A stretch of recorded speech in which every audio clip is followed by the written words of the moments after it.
Ready, Chris? Alright, so, we on?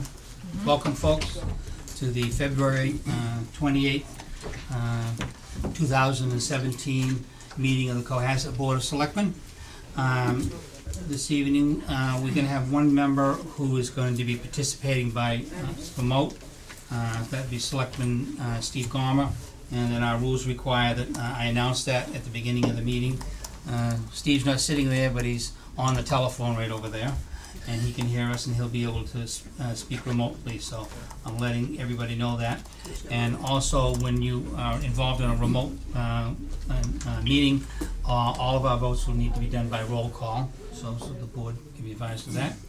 And with that said, we can go ahead and proceed with the meeting, and we'll begin by a roll call. We'll start with Diane. Diane Kennedy here. Kevin McCarthy here. Paul Schubert present. Steve Gomer here. Okay, very good. And what I'd like to do is we can do the Pledge of Allegiance at the beginning of our meetings and invite all those who wish to participate. I pledge allegiance to the flag of the United States of America and to the republic for which it stands, one nation, under God, indivisible, with liberty and justice for all.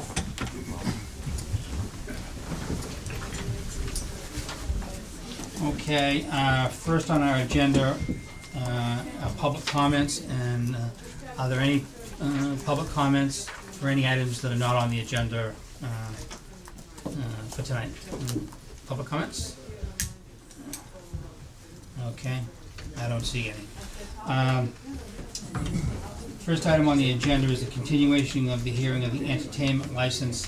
What I'd like to do, of a hearing that we have, what I'd like to do is we're gonna hold off on that for 10 or 15 minutes. We have one member who's stuck in traffic, and I'd like to have everybody here for that, so unless either of the parties object, we would advise he's in traffic and be here. So if that's okay with the board, we'll move that up until Selectman Canali is here. So that then means that we can go ahead and go to the next item agenda, which is the Bound Brook Dam project. And there are two issues under here. One is there's a financial issue relative to borrowing, and then the other is town manager and whoever will be giving an update on the project itself, so that the board can be aware of it and the public can be aware of it. With that, why don't you come on up, give us your name, announce yourself, and Mary Gallagher, Finance Director. welcome, Mary. For Paula, who couldn't be here. Okay. And we do need to do an advance in lieu of borrowing for the Bound Brook Dam. We're gonna need a little bit more money, and this will finish up what we're allowed to borrow under that article that we have, and we're looking for $191,400. Now, this money was already approved by the town. By town meeting, So this is right. just a question, our posture here is to authorize the The spending borrowing. of the money that the town meeting's already approved, Yeah. though. Just a timing thing. It's just a time to authorize the additional borrowing, the $191,000. We already borrowed $842,000 from the state as part of the state grant. And that's not an unusual, this is not an unusual process for a project like this, from just so No, the it's public not. knows it. Okay, any questions on this, anybody? This is the final amount of all. Final amount that can be borrowed under this article, right, because the total appropriation was for $1,191,400, and they've already received $1,842,000 from the state, in the form of a loan, $158,000 cash from the state, so the total amount we can spend is only $1,191,400, so we can only borrow an additional $191,000. Okay, Chris, were you trying to get in? Yeah, I just wanna make sure that you've officially done what we need to do in terms of having Steve's remote participation official. Does the board, you have to do some kind of motion or something, or just announce that everything is? No, I thought, I understand from the rules that we just announced that we're having an announcement, we don't need to do a motion for that? I don't know if you adopted special They did. rules or Yes. not. Okay, I didn't see that in the, I'm sorry. It's been adopted. The chair shall announce that any member will be participating remotely in reason for his motion. The information shall also be recorded in the minutes. Yeah, you're supposed to say for, because he's not It's geological. Oh, geographic. Geographical. Due to Geological. geographic, yeah. Geographical. Okay, and the reason for the remote participation is due to, the fact that, Selectman Gomer isn't geographically here. Okay, then, if you don't mind, we're gonna make that motion now, just to make sure everything's official. Why don't we have a motion then to I accept make the a remote move we accept the, participation? remote participation for Selectman Gomer due to geographic, absence. Second. Second, any discussion? Okay, we vote, by roll. Diane Kennedy, aye. Kevin McCarthy, aye. Paul Schubert, aye. Steve? Steve? Do I get the vote? Yes. You do. Steve Gomer, aye. Okay, that's 4-0. Okay, thank you very much, Chris. Now, is there anything, if we finish this motion, do we vote on this? I don't think we. No. I haven't voted on this. They didn't vote on that. We haven't voted on it, I don't They think we voted on haven't signed something anything else. either, so. So, is there a motion relative to the borrowing? in I advance make a report? motion, we approve the, in lieu of borrowing for $191,400 for the remainder of Bound Brook Dam project. Second. Advance in lieu of borrowing.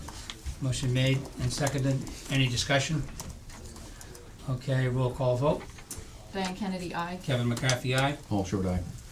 Steve Gomer, aye. Okay, that's unanimous, 4-0. And this will come around for us to sign. Might as well get it done Alright. and give it to you, and thank you.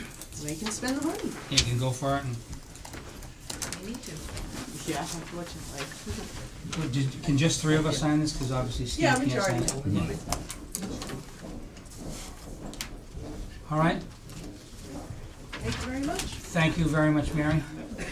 With that done, on the subject here then, of Bound Brook, Chris will give us an update as to the status of this project.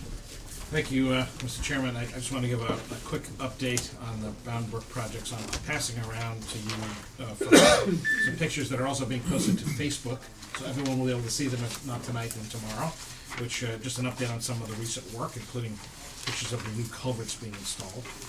Just a quick project history for everybody. So the culvert, which is under Beechwood Street and is basically over Bound Brook, has been an issue for a very long time. Those culverts have been a challenge for many decades, and I know that at least 1 or 2 members of the board in prior lives on committees may have actually traversed the old ones and seen what they look like. So it's been a real effort for a while to get this project underway. After many years of work, the town won a combination grant loan to make this possible, and completed design work at the end of 2015, beginning 2016 at the town meeting, and won approval. As much of the property on both sides was in private ownership as well, the town was required to negotiate with the owners for easements, which surprised some of the owners who did not realize they own part of what effectively amounts to a little dam structure, because that water area controls Lily Pond and the Ann River Reservoir, which is the town's primary drinking water source. So this is all a small little area there, but incredibly critical to the town's infrastructure basis, not just for access to Beechwood, but for control of the town's water supply and maintenance of the town's water supply. So that whole easement process we had to work through earlier last year, and there was a lengthy permitting process, and a lot of that involved discussions with regulators about preserving herring and eels in the watershed. There was some discussion about the presence of herring and eels in the watershed to begin with, but after a lot of conversations, approval was finally granted, and preliminary work with a full-time contractor and a full-time resident engineer serving as project oversight manager were retained. And that work began in the fall, after the permits were finally granted. Then a lot of clearing had to be done. One of the big issues was getting scrubbing done, so the trees and other brush that had grown up on the dam, what amounts to the dam face, had to be removed. There was upstream and downstream cofferdams to allow them to do work in dry, to keep that area dry. They had to put a pipe to allow Bound Brook to continue to flow, and they had to do traffic control setup. And then they began the demolition on the north side. In January, the work included the temporary gas line, some work that was done there, removal of the remaining sub-base. And as they were getting into some of the meat of that, they discovered that instead of gravel and instead of bedrock, the culverts were resting on logs. Old logs, they're probably 100 or more years old, and a nice little raft, and they were in fairly good shape for logs that have been underwater for 100 plus years. I see Fran's knowing the, nodding there, about the preservation effects of water in some cases, but not a approved subbase for modern construction. So that was a sort of a surprise, and the work had to be assessed. And of course, at the same time, our drought broke, as everyone I think knows this winter. We've got a lot of precipitation, not all snow, thank God, but a lot of precipitation. So high water situation, change condition, had to dry out. The results were some work that had to be done to reset, to design, to come up with a new design, and they did what was called a mud map. So that's in, and then the next steps were putting in some concrete to set the structures on, which was not originally planned. It was not originally part of the plans. The good news is that the culverts have gone in, and that's what people see pictures of. So the new north side culverts have gone in the three segment. There's just two culverts, and there's three pieces to each. So they're all nice. They're boxes basically. Big. I think there's 4.5 by 6, 4.5 feet high, 6 feet wide, and they will carry lots of water back, flowing down Bend Brook in the future when they're all on the other side installed. So the next step is to put an additional mud mat for the next piece of work that's going to be done, and also they're going to start to fill this. Once they have a little more concrete work to do, then they'll do some backfilling. So they'll basically be covering this, putting the new water line in, resetting the gas line, and then paving. So the north side of the road, or the Beechwood bound, traditional Beechwood bound lane, will be complete, and that'll be all new. And it'll be also, because that's a wider side of the bridge, because that's what the sidewalks historically been to. When that's opened up, it'll make flow much easier. Now, it'll still be restricted to one lane, but it'll be a lot wider and smoother. And so the goal is that will be done over the next few weeks. Flow in terms of the roadway. The roadway, as opposed the to roadway, right. Right. Then they'll be able to flip to the other side, which is a smaller area, and work on that. So that is ongoing. So fingers crossed over the next 8 weeks, the core of the project will be wrapped. Both lanes will be able to be reopened, and then there's going to be just some plantings and all that, and some other grading, and those things will probably take into May and June, but they won't impede the roadway access at all. So then flow will be moving now. In addition, there has been there's been a lot of snow, unfortunately. Well, the good news, we had snow, not too much, but it's now melting. So the reservoir levels have risen, and to increase flow by more than twice as much. The flow that's going through there is roughly 7 million gallons, something like that. I'm not the engineer, but something like that. The new 18-inch pumps will be installed later in the week that are going to more than double the amount of flow. So that should help stabilize the water level and bring it down a bit until the culverts are reopened. So Brian feels pretty confident that remedy will address And that then issues. in the next week or so? Hopefully the pumps have been by the end of the week. Because I heard that there was some concern about some water coming up, so Yeah. that would alleviate that? Yeah, the water that's there is in the floodplain. I mean, it doesn't mean it should be there all the time, but it is, all the water that's there at the moment is contained within the typical flood boundaries. We don't want to go any higher, obviously. So, and with this potential for some rain in the week ahead, but we want to make sure that we don't have to, we can bring it down, because who knows what happens in March, right? April showers can be March showers these days, right? So that work, again, the pumps will be in place hopefully the end of this week.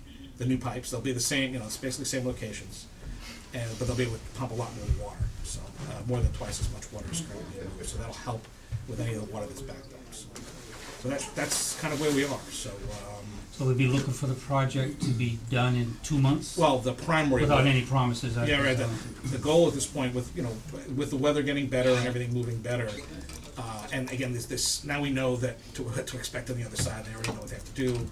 I think that the goal is to have the primary work wrapped by the end of April, so the road will be fully open again. Now, again, there'll still be some cleanup to do. There'll still be some plantings to do, and that kind of work. But that's not going to impede. That should not impede the work. Should not impede the road. And there'll be a brand new water line in, so hopefully that'll be good. And the plan for that is not to. It was originally a plan to take that down overnight and disrupt service, but I think they're preparing a plan not to disrupt service. So they'll be able to do a live flip over from one to the other, so it won't disrupt the other service. That's being designed now. It costs a little bit more money, but it's worth it at this point, not to cause any more disruption. Okay. Any questions, I just Diane? have a question.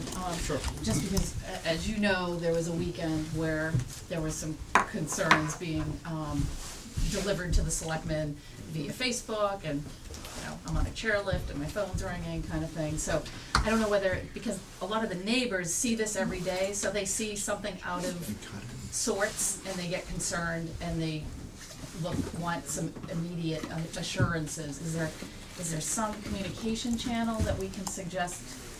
Well, I mean, you know, we're not, I mean, we've been pushing more information out, I think, over Right. the last couple of weeks. We're putting information out today. The project is being monitored, you know, and again, staff live right there. Right. So people are crossing it every day and watching it, in addition to the people who are paid to do that. You know, if there's any particular problem, people can obviously call the town, or, again, we have the C-Click Fix app too, so if there's something of a concern, people can use that and report an issue. It's on the website. They can obviously call the office during the week. Again, and there are people watching, the site's being monitored. It So- seemed to me that there, on a project like this, that there would be a number that people could call, because these calls have been coming in. Now the response has gotten a lot better in the last few days, but it's still, even that's a little cumbersome, though. We need to make sure we continue making a response, but it would seem that on a project like this, there'd be a number someone could call just to register or you know, Well, just going through us and others, or whoever people can get a hold of, doesn't seem.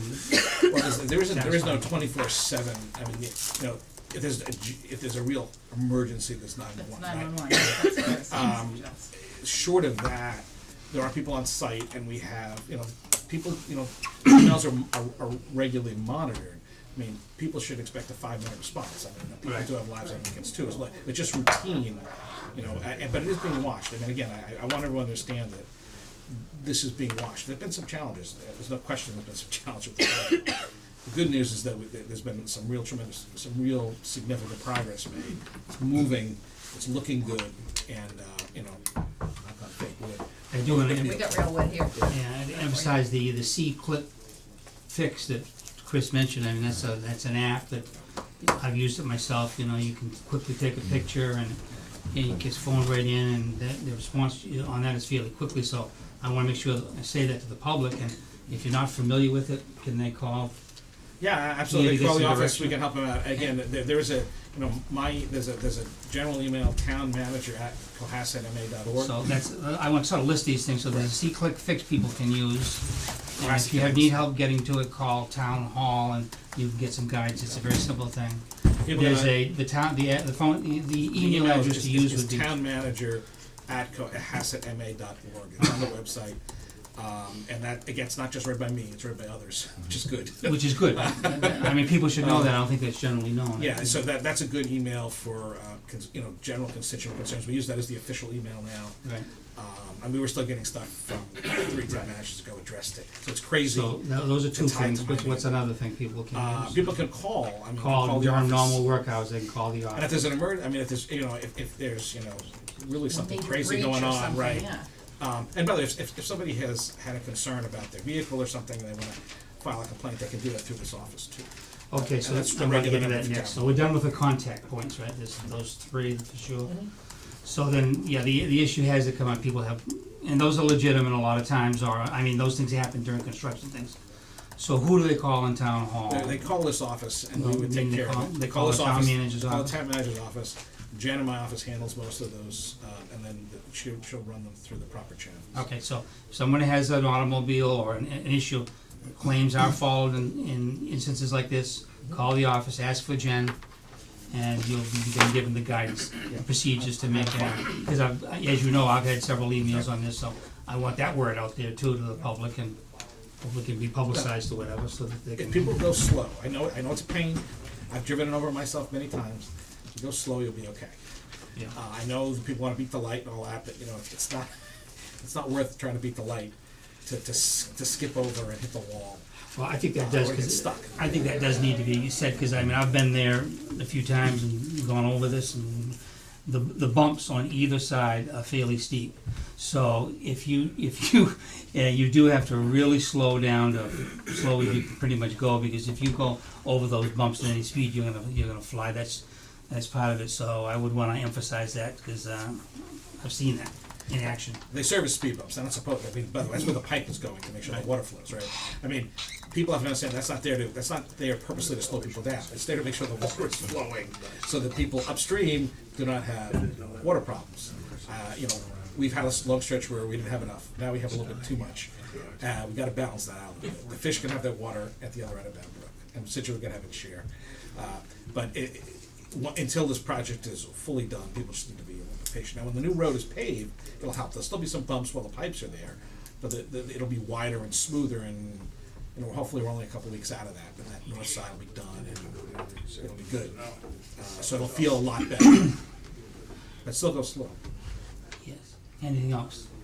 Yeah, I just want to emphasize it, go very slowly, because I went over it myself several times. I have a big, heavy, low car, it'll make it, but you've got to be very careful. And take your time doing it. And again, don't race the light. Don't fly. You will fly if you fly. You will. And that's nothing He's good got a about button that. to levitate, right? Anything else on this?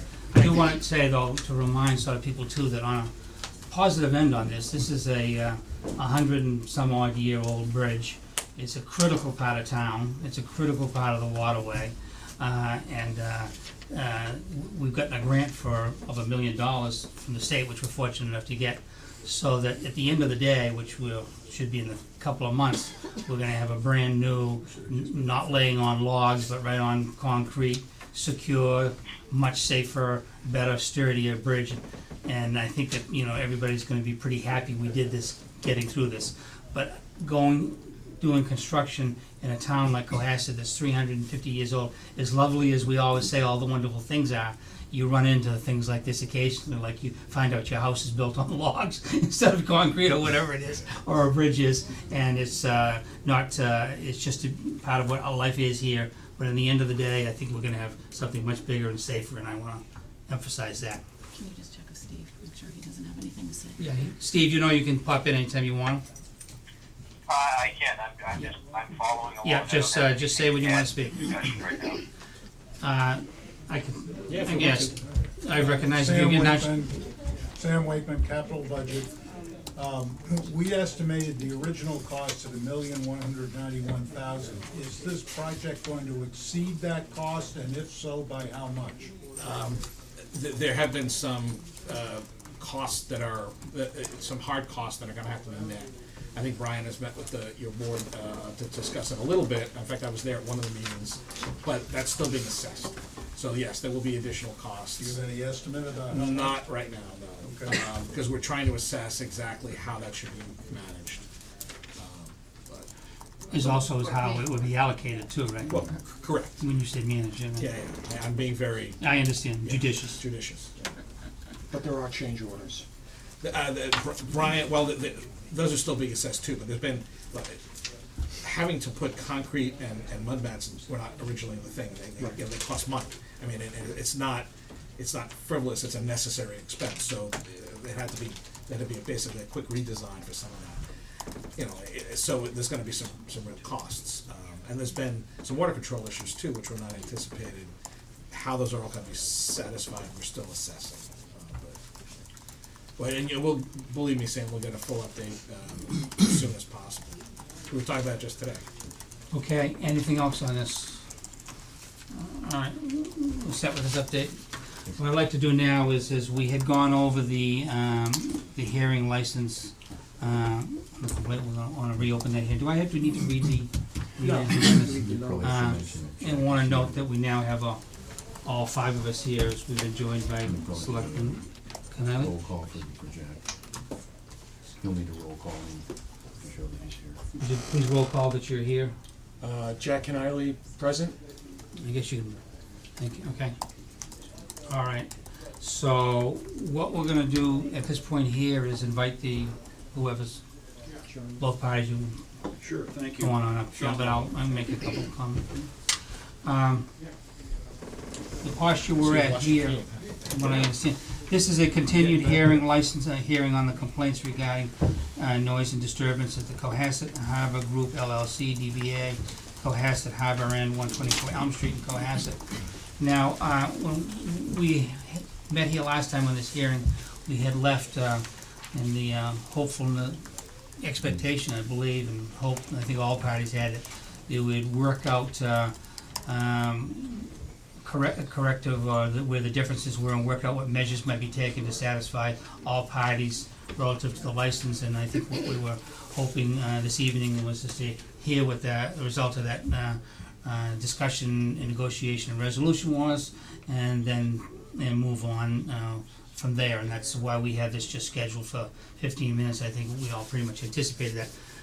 So, from what I understand, the parties have not been able to come to an agreement as to how to resolve this noise issue to both parties' satisfaction. Is that correct? Not a full agreement. We've agreed to a number of different terms or specific terms, but there's one term in particular that's holding, I think, the parties apart. Okay, so then it's fair to conclude we're not able to agree, we need to probably go on with the That's hearing. correct. Is that correct? Yes, sir. Both parties understand that?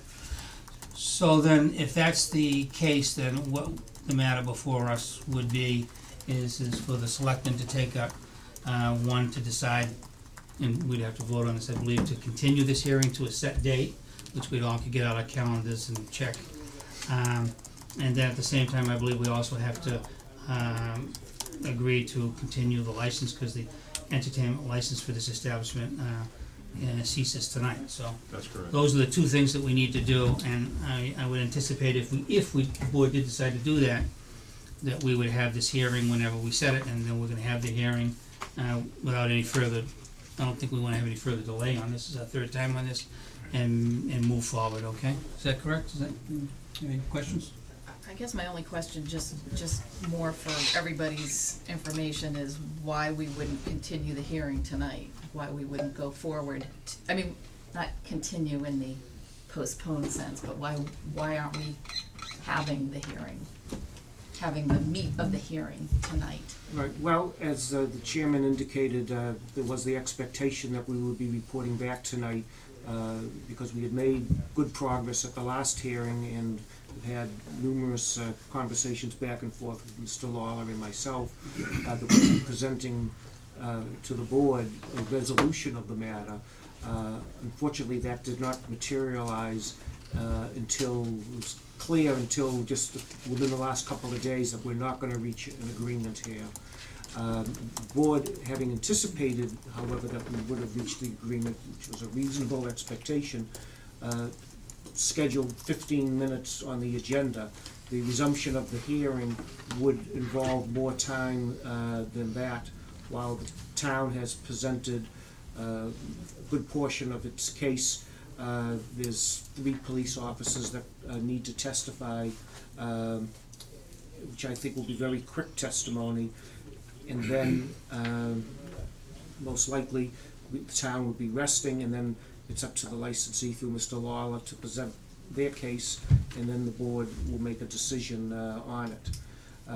Also, rather than incur the cost of having the police officers come here tonight, knowing that there's only 15 minutes and unlikely that the board was gonna reach it, to avoid the expense to the town of having the police officers here, I opted not to have them present. That's where I was going. Yeah. So our next meeting that we're gonna discuss, that would be to actually conclude the mechanics of the hearing. Correct. Yeah, well, yeah, the next meeting, we'll finish the hearing, is what our anticipation is. Okay. Okay, any other comments? We're gonna have to have a motion to do that. Before we do, I guess I think we're gonna have to set a date, so. We should have this within 30 days, is this? Well, As soon yes, as- you should have it, I think, as soon as reasonably possible, certainly within 30 days, if not less than 30 days, depending on your schedule. So we just start throwing out dates. How does March 16th look to people? I'm just throwing out dates. I'm not around that date. Alright. I'm out of town. Mm. Is, You may want to do it on a night that you have a very light agenda, although I don't anticipate it certainly going as long as what about next week? Well, the last one was, March 7th? Yeah, March 7th a possibility? you mean, we have a Next meeting? Tuesday?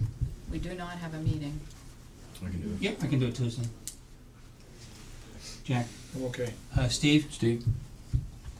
I'm sorry, you guys are kind of muddled. Can you- can you- can you do the- March 7th, 7 PM for the continuation of the hearing. I think so. Can you give me a second? Sure Yeah. can. Tuesday. Does that work for you, Mr. Morrow? Yeah, just give me a second, kids. So this, At the moment, that looks like it's okay. okay, Steve, because the four of us can do it too, so let's do, It's something I'd really like to participate in. okay. So, do we need both parties to agree to this, or does it? I think we're in agreement that March we're 7th. available for that date, and the board can vote to move to postpone the hearing to March 7th, whatever time you wish to, 7 o'clock, I guess is your Right here. normal. Okay, is there such a motion? I move that we continue the hearing of Cohasset Harbor Group LLC, DBA Cohasset Harbor Inn, to Tuesday, March 7th at 7 PM. For a second. Second. Okay, any discussion? No further discussion, we need to do a roll call. We'll start these, but you weren't here earlier, but when we do remote, everything has to be done by roll call, okay, so, yeah. Jack and Riley, aye. Diane Kennedy, aye. Kevin McCarthy, aye. Paul Schubert, aye. Steve Ballmer, aye. Okay, that's 5-0, that's unanimous, Tracy. So we've now voted to move the, now relative, the hearing to March 7th, now relative to the license itself, do we extend that till March 7th? Yes. So do we have a motion to continue the license, Extend the license to March 7th. to March 7th? Do Make we- a motion, we extend the entertainment license for Cohasset Harbor Inn LLC, doing business as Cohasset Harbor Inn, 24 Elm Street, Cohasset, until March 7th. Is there a second? Second. Any further discussion or any discussion? Okay, we'll do a roll call vote. Jack? Jack and Riley, aye. Diane Kennedy, aye. Kevin McCarthy, aye. Paul Schubert, aye. Steve? Steve Ballmer, aye. That's unanimous, Tracy. Okay, so with that being done, we have moved the hearing, we've moved the license. Is there anything other matters that we need to discuss? And we don't need to close this or anything, we No. just moved, yeah. We're just done with this now? Great, that's fine. Well, there was the other item Yes, that's right, on we- Red Lion we had Inn, the status on the change of manager for the Red Lion Inn. yeah, I think, yeah, the last time you'd said you were gonna file or apply for a new Well, manager. right, Just where do we stand on There that? were just a set of circumstances. Unfortunately, the individual who was going to be the license holder suffered an untimely death in his family. He lost a child who was in his 20s, and he has left the area and is no longer going to be part of that position. So there was some paperwork that has been filed in the last couple of days. That's not Today. Today it was filed. So we have a partial application. I know that Jen is gonna work with, I think, Mr. Wharton, who filed it on behalf, is that? Right, and it's, yes. And so there's a couple of pieces that we're missing that she's gonna be working with them to get addressed, and then we'll be able to schedule a hearing on that, so, So, okay, so, and this is one before that was somewhat optional, but now this is a manager that needs to be presented to us. Once it's done, if my understanding of the rules are correct, we have 30 days to make a decision on that. But we haven't got a formal application in yet, right? So can we not schedule that or think about that or what? well, we still have to do a background check and all that too, so that may take, you probably should give that at least a week or two, just to be safe. Okay, so we'll let this all take its normal course then, but a manager is due here, and then once we get all that in, you can bring it to us and we'll schedule a hearing. Yeah, so you put it on probably the 21st or the 28th, unless you do it, you'll have to attach it to a regular meeting. Yeah, but, okay. You may want to inquire as to who is the current manager now, so that that's clear. Yeah. Well, I think it's this person who the paperwork's been submitted, has been serving in that role. In the acting role under the regulations. Right. And So- her name, Nadia Aloisi. So this is an individual, under our regulations, someone is allowed to, if there's an absence, is unanticipated, you can appoint a manager until they're temporarily until a permanent one's appointed, am I right? That's what we're operating under?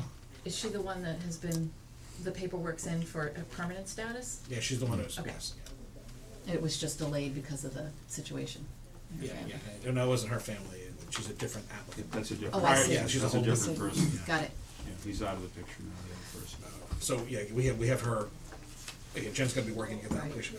I mean, I'm a little, just, just for the record, a little concerned because, there's a 2-week time period between the notification of a manager leaving and the paperwork. And I believe we heard from Mr. Luchins that he was leaving in either late November or early December. So 2 months have pretty much come and gone, so just putting it out there. And, it's something we've noticed. And, I'm just concerned because this really is important for us to have confidence that there's a liquor manager running the businesses in town. So, Understood. Steve, you're trying to get in here? Yes. Yeah, go ahead. I just want to make the point that the manager announcement is a lot more than, simply paperwork, administrative paperwork on the licensee's part. It's a very basic requirement that we know who's on premises when and for how long. And frankly, to drag it out this long is really head scratching.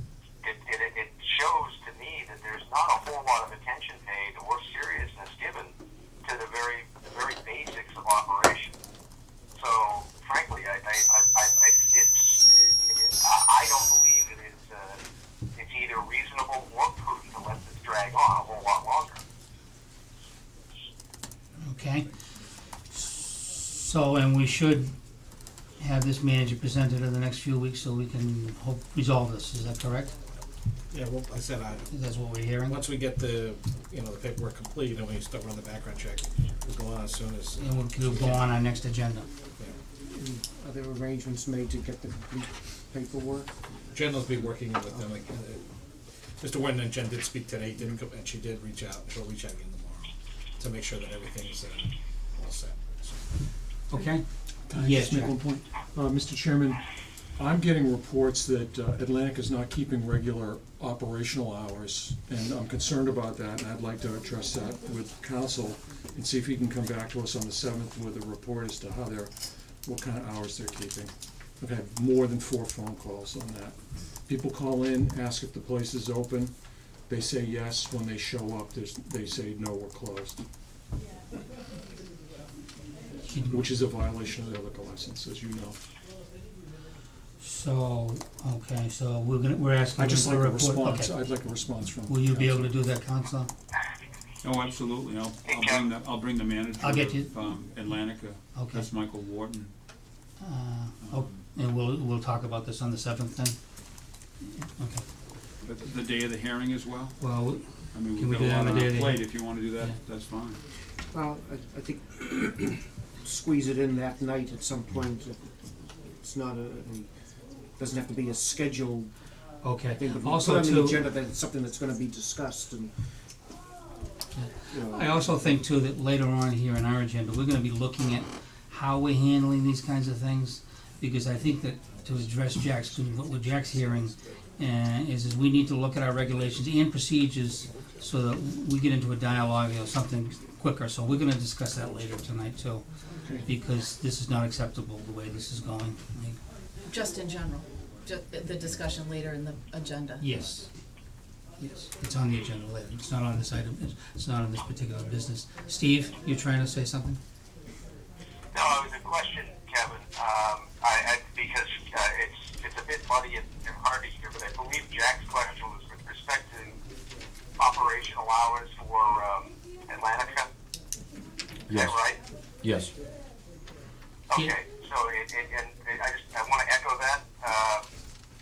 We issued a license there for a restaurant, and part of the privilege of that license is maintaining hours.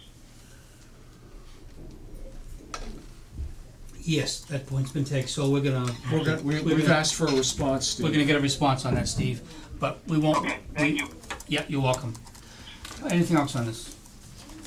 I just wanted to, this is something that's very important to the town. I mean, this is some of the prime properties in town with an inn, with a restaurant, with a lot of real important economic value to the town. And you need to have the managers in line, you have to keep very good tally of when the operating hours are. We don't wanna have a liquor license that is not used. We want it open. We want hours to have a restaurant available. It's been there for a long time. You need to keep those hours. You need to keep a manager. You need to run what we like to see from the town point of view, a good neighborhood business. So that's where I come down on it. I know it's a difficult business. I've done a lot of the things that I hear that's been going on for the last several meetings, as far as liquor license, ABC managers, all of those things. It's a difficult job, it's a difficult thing to do, but you have to keep a very strict house. I mean, that's, I'm getting a lot of phone calls, I'm getting a little frustrated with how this has been transpiring, and it needs to be clear, it needs to be finished, and it needs to be polished, and I need to have a response when you come back for these sorts of questions. It's very important to the town. Sure, okay, what other sorts of questions, sir, do you have I in think mind? operating I hours. understand the Operating operation, hours, I'll bring the manager and do the best I can. manager hours that are listed, that we know and who is available on premises when necessary and when needed. Right. We need to know the name, and we need to have potentially a backup manager. If this is a turnover that we're gonna see, I think from a reasonable point of view from the town, who's the assistant manager, post it, let us know who it is, get it to the police, get it to the town manager. Those are key. Okay, anything else on this? Nothing from me, sir. You all set, Council? Yes, thank you. Okay, you're welcome, and we're all set, and we'll see you on March 7th. Thank you, folks.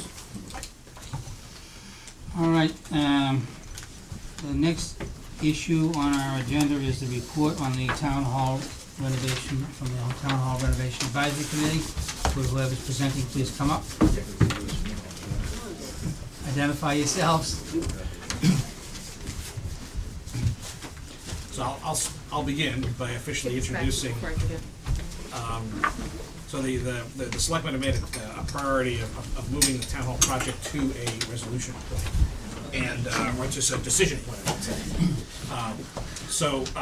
I, under the authority granted me by the Town Manager Act and the board's just direction, appointed a committee, a small initial subcommittee to review a project manager selection, and then a broader committee, which is now the THRAC. and in front of you have co-chairs Dave Dryden and Mary McGoldrick, and they'll introduce the other members. But it's a great group.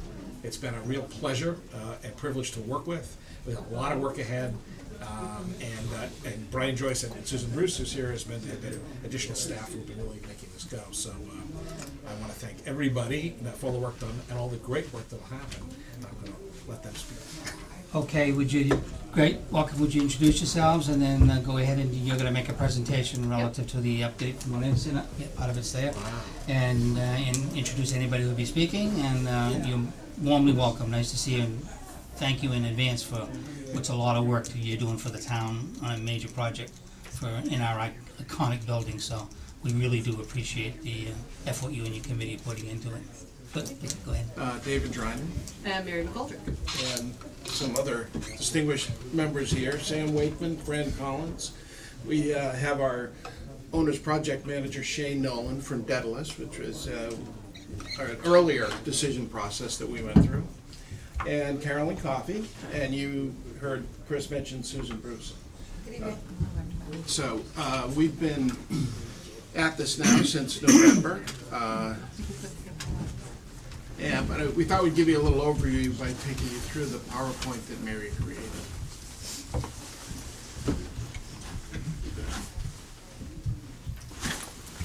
Do we have it in our packet? Yes, the package. Yeah, we started with obviously some previous information that had been done, 2008, 2014, and then a 2016 MAPC space needs analysis had been done. So there's already a lot of information about some of the issues regarding Town Hall. But we also started with somewhat of a blank slate and wanted to not just understand the pressing need for some work to be done, but throw out consideration for, is there more than one location where this could be, and if so, where, and what are those locations and how we evaluate those choices. So that's been kind of the ongoing process of this committee. Our first job really was to interview firms for the owner's project manager. And we went through, I think we had 11 applicants. We interviewed 5, I believe, finalists, and we selected Daedalus and Shane Nolan is the project manager for that. So he's been working with us since that selection time. Our next important step was to put out an RFQ for qualifications for a design firm that could help take us to the next step. And we completed that recently. We've selected a design firm. We're having our initial sort of working lunch with them this Friday to kind of begin the process of setting out the tasks that lay ahead. McGinley Calsow is the name of the firm. We were very impressed with their presentation. And one of the things in particular that was interesting is that they had actually gone the extra mile of digging out from the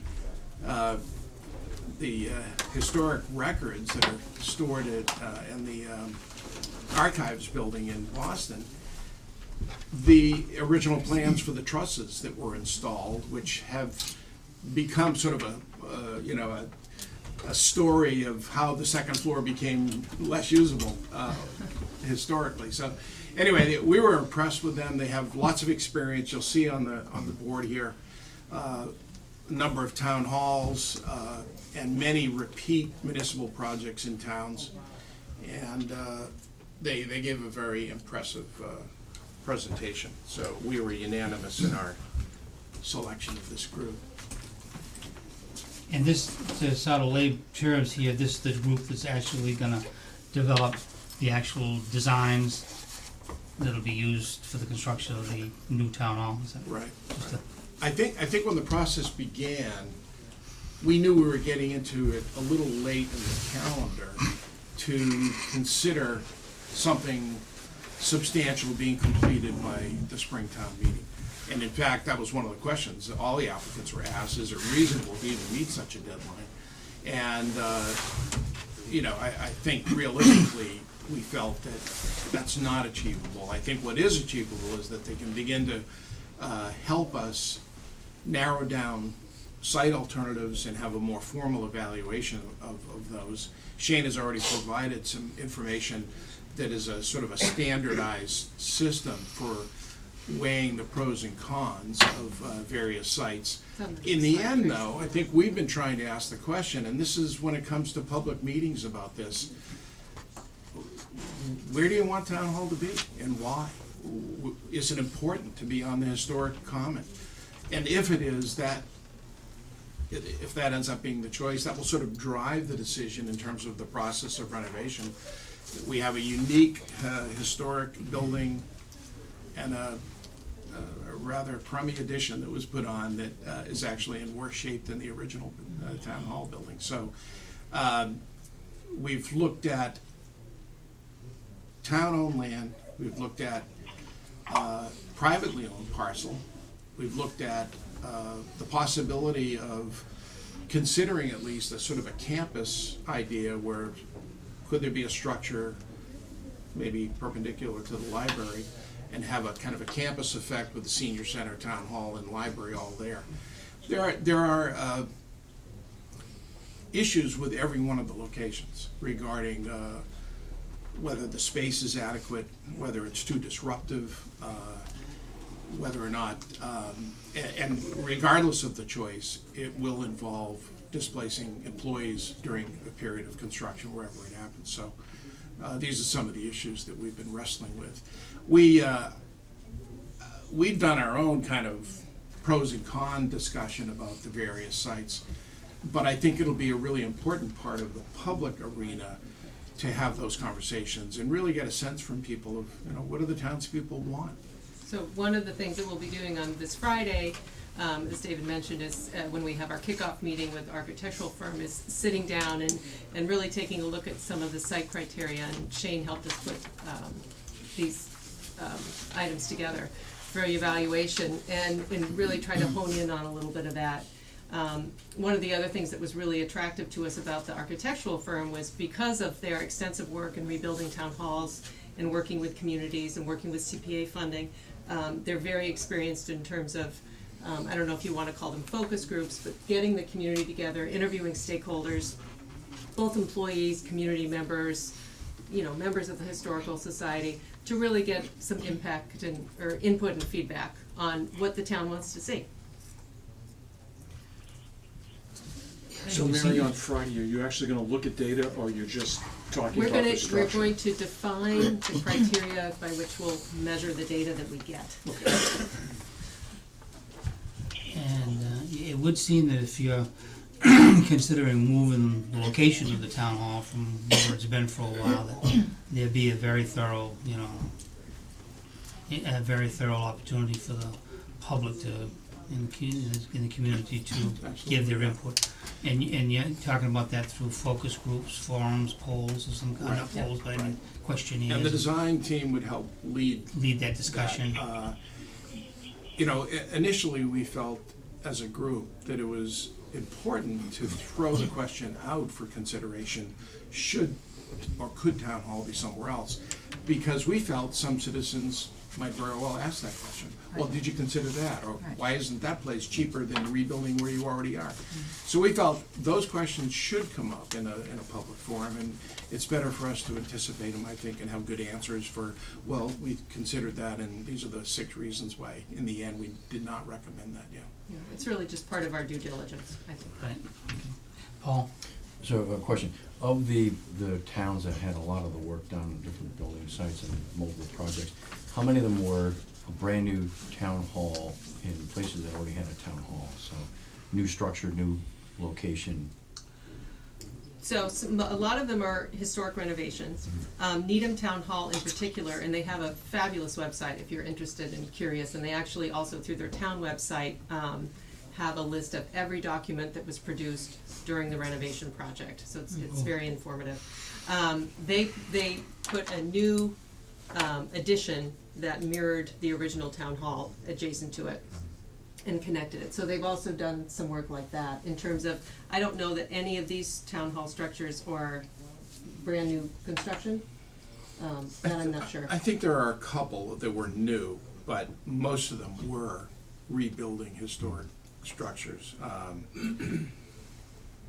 The Needham one is particularly interesting to look at, and one of the things that came out in the discussion about the Needham project in particular was that under the CPC guidelines, certain improvements had to be made to the historic piece of town hall, but the guidelines allow components that make that building work actually exist outside the building. So it was possible to have some of the heating and cooling equipment in the new addition that was done, even though it was servicing the original building, and CPC funding could be used for that, elevators, other kinds of access issues.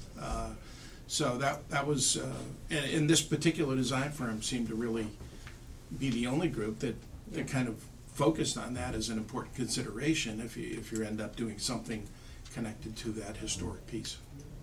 And so they put all the mechanicals in the new building instead of the old building? Yeah. And the restroom facilities. So anything that services the original historic building can still be funded through CPC funds in If the it new exists in the new construct, building. yeah. Wow. That's interesting. Yeah.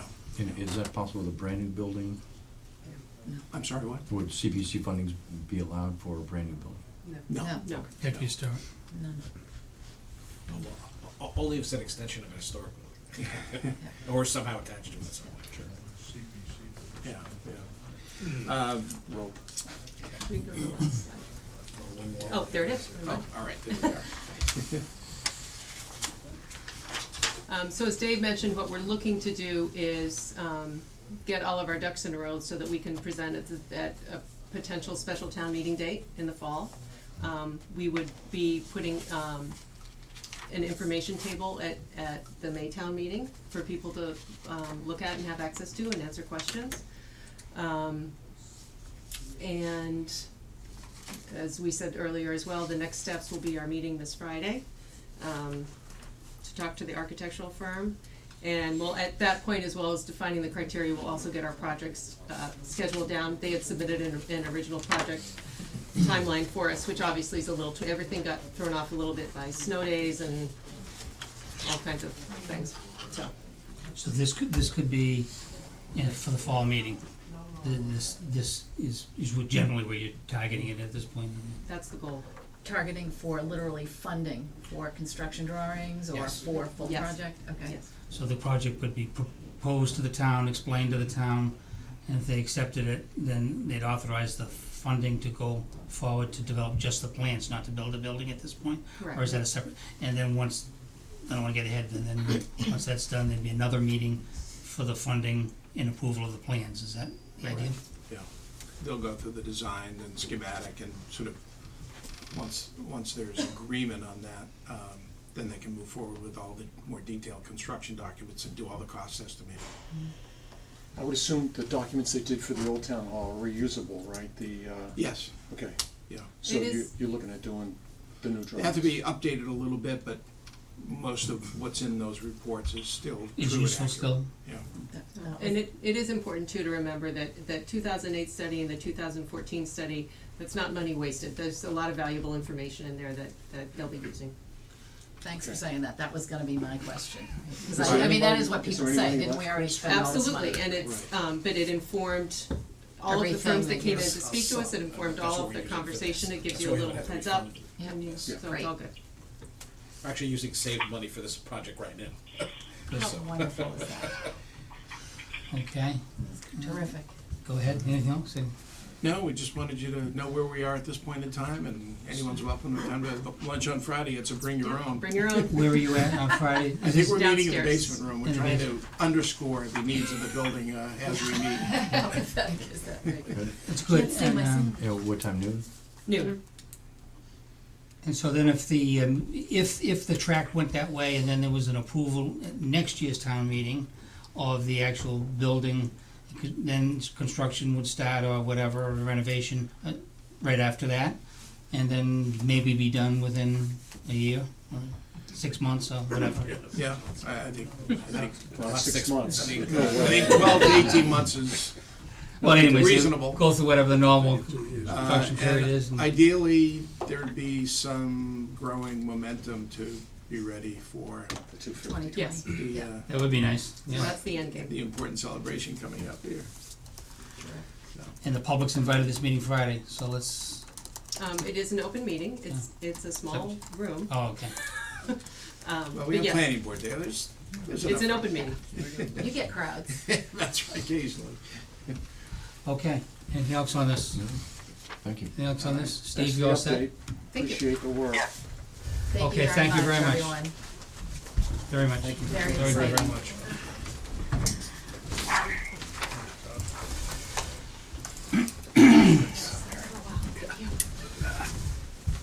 Good night, thank you. Good night. Thank you again. Thank you. Yes, have a good Good night, night. thanks. Welcome back. Okay, the next item we have on the agenda is licenses and permits. We have several of these. I'll ask town manager to sort of guide us through this. Is that, oh no, we'll go one at a time, or however you wanna do it. Is anybody here for these? You could call, I don't know that. Okay, the first one is the, and we have it in our package, is the one-day liquor license for St. Anthony's. Is anybody here from St. Anthony's? I think this is their St. Patrick's Day event, right? Yeah, it's this annual St. Patrick's Day. I don't think Deacon Rooney could make it tonight to the annual thing. It's in our package right here. Yeah, everything. And this is something they've done every year, right? Yep. Yep. It's a one-day thing, okay. It was a Make good motion, time. we- And there's no, okay. And it's what, on St. Patrick's Day or no, it's No. the 18th, post St. Patrick's Day. Okay, we have this before us. Is there a motion relative to this application? Make a motion, we approve the one-day liquor license for St. Anthony's Parish for St. Patrick's Day dinner, March 18th, 2017, 5 to 10:30 p.m., 10 Second. Summer Street. Second? Second. Is there a second? Okay, any discussion? All right, do a roll call vote? Jack Conley, aye. Diane Kennedy, aye. Kevin McCarthy, aye. Paul Schubert, aye. Steve? Steve Gomer, aye. That's unanimous.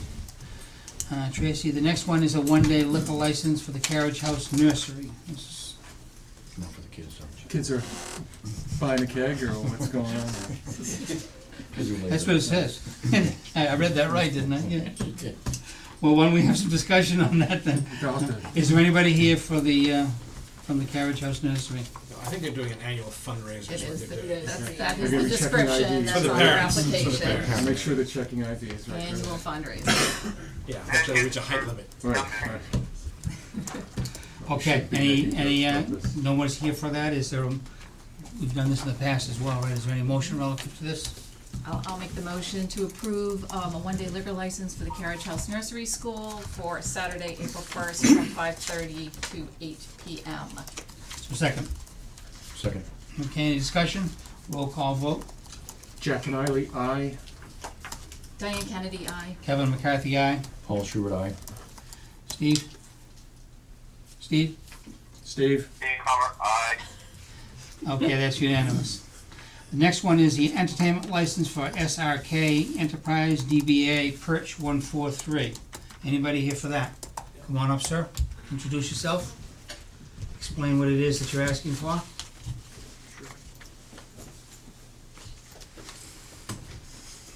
Good evening, Keith Pfeiffer on behalf of SRK Enterprises, which is Perch 143, located in the village. Basically, what we're seeking is an entertainment license to have anywhere from 1 to 3 musicians come from time to time, and whether it's playing the guitar or, you know, it's pretty light entertainment kind of a concept. So Will there be amplified music? there is an amplifier. So yes, And it's all indoors? but it's all enclosed, yeah. First of all, I think the town's very pleased with Perch 143. It's been a great addition to the community.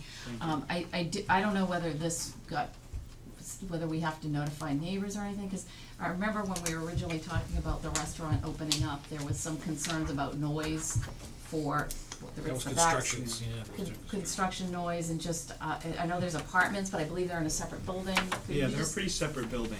Okay. There are other, well, I guess I can't speak to the notification requirement of Right. other residents, but I can say that, it's pretty entirely enclosed in one building, and it's not a building that's adjacent to another building. Okay. It's separated by an alleyway. Yeah, And so the areas where there are residential units, those areas are probably as close, if not closer, to a Dooley's because Mhm. they're part of the same Strip. con- okay. So, when I consider it, it seems pretty. I remember when we were doing the liquor license application. I think there was general concern regarding parking, things of that Mhm. nature. But I think any concern that they had is probably not such a big deal. Have you had, I'm just thinking, have you reached out or talked, had communication with any of the neighbors relative to this? I mean, because, it seemed to me that would be a Yeah. good thing to make sure, because if there are any problems or complaints, that comes back up here to us, it's, Yeah.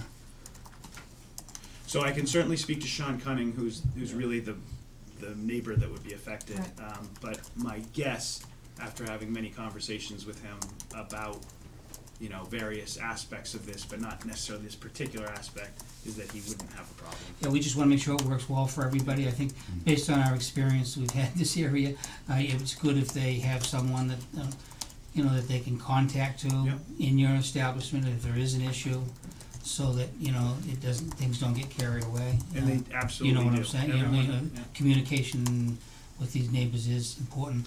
Now, why didn't this come up when we did licenses a few weeks ago? They never applied. You didn't contemplate having, Well, we did contemplate it, but we've been trying to do things step by step, and getting the operation off the ground was kind of the paramount objective for a time, and now that we're at this stage, we feel like we've kind of got things working in a pretty consistent fashion, and so it's not a real big change for us. I mean, it's just it's going to be pretty light music, but it's kind of the next step in the progression. And we have this in other restaurants in town as well. Didn't we grant one for other I restaurants? believe Dooley's has one. Mr. Dooley's has I one. think Blue Mussel does too. Yeah. So this is the same thing, right? Yeah. And it's 1 year? Yeah, it runs to Through the end December. of every year. And the hours End of would the be constricted to the hours of the regular operation, unless you Right. shrink it any less. I don't. Right. And, But you're not open late anyway, are you? I don't think you are. Well, yeah, I mean, we're typically, the kitchen is open till about 9:30 or 10 on a Saturday. Typically it shuts down at 9 during weekdays, but a Saturday is probably the latest night you're gonna get, and even then, things are kinda dead by 10:15, 10:30, cause the kitchen shuts down. and the license will go until when? Till their normal hours Would- of operation. No, I mean, Oh, the year, till December End of 31st. the year. till December when we do we redo them all over They again. go through the regular. So this cycle. essentially would be doing between now and December 31st. 10 months, yeah. Yeah. You had said that Dooley's has one? Yeah, they do. Yep. Blue Mussel has Blue one, I Mussel, think. you just Louis has approved one. a couple weeks ago, or a month ago. It's just that, and we just wanna emphasize that communication piece, that's important in this town like this, that we be sensitive to that. I don't think your window's even open, do they? They do not, no. It sounds like, is it amplified, did you say? There will Yes. be an amplifier, but it's Sounds like, because I've been there, it doesn't sound like, it sounds like this is gonna be more like background music, right? Yeah, it's kind of background music. We This- might do something on St. Patrick's Day with a guitarist or something like that, but But this doesn't include dancing and so forth? No, I'm just saying so that people know. No, or anything else inside. Right. See what they checked, Right. everything checked off, so. Yeah, what's checked off here is, recorded music, live music, and amplification systems, that's what we're talking about. Okay, anything else on this? Yeah. Anything else, sir? No. Is there a motion relative to this application? I'll move that we grant an entertainment license to SRK Enterprises LLC DBA Perch 143. Second. Okay, any discussion? Okay, we'll do a roll call vote. Jack Kennedy, aye. Diane Kennedy, aye. Kevin McCarthy, aye. Paul Schubert, aye. Steve? Steve? Keep it good on that. Steve, aye. That's 5, that's unanimous. We'll go ahead. Yes, and I. Yep. Thank you. We'll sign it, and thank you very much. Good thank you luck. very much. And Thank you. Good luck. Appreciate it. Thank you, guys. enjoy continued success. Thank you. Next item is the Tour the South Shore Bike Race. Is there anybody here for this event? Yes, I'm here. Okay, great. Would you come up? Yep. Introduce yourself and Sure. explain. I think I remember seeing you. Yes, I've been here before. Yeah. But it's been a few years. My name's Denise Arando. I'm the director of the Newport Foundation. And I'm here because we're hosting our event once again. This is our 8th year hosting it. It's a bike event, but it also has a couple of other elements that don't happen necessarily in the town of Cohasset. They happen, the event itself takes place in Hingham at Wampatuck State Park. But there is, at the park, we have a walk, we have a run, and we have a mountain biking element. But in terms of Cohasset and how you're impacted, is that we have a biking element that comes through your town. So it's a 25 and 50 mile bike that goes through Hingham, Cohasset, Situate, and Norwell. And the reason why we're coming here today is that there is the possibility that there might be some construction on the bridge during our event.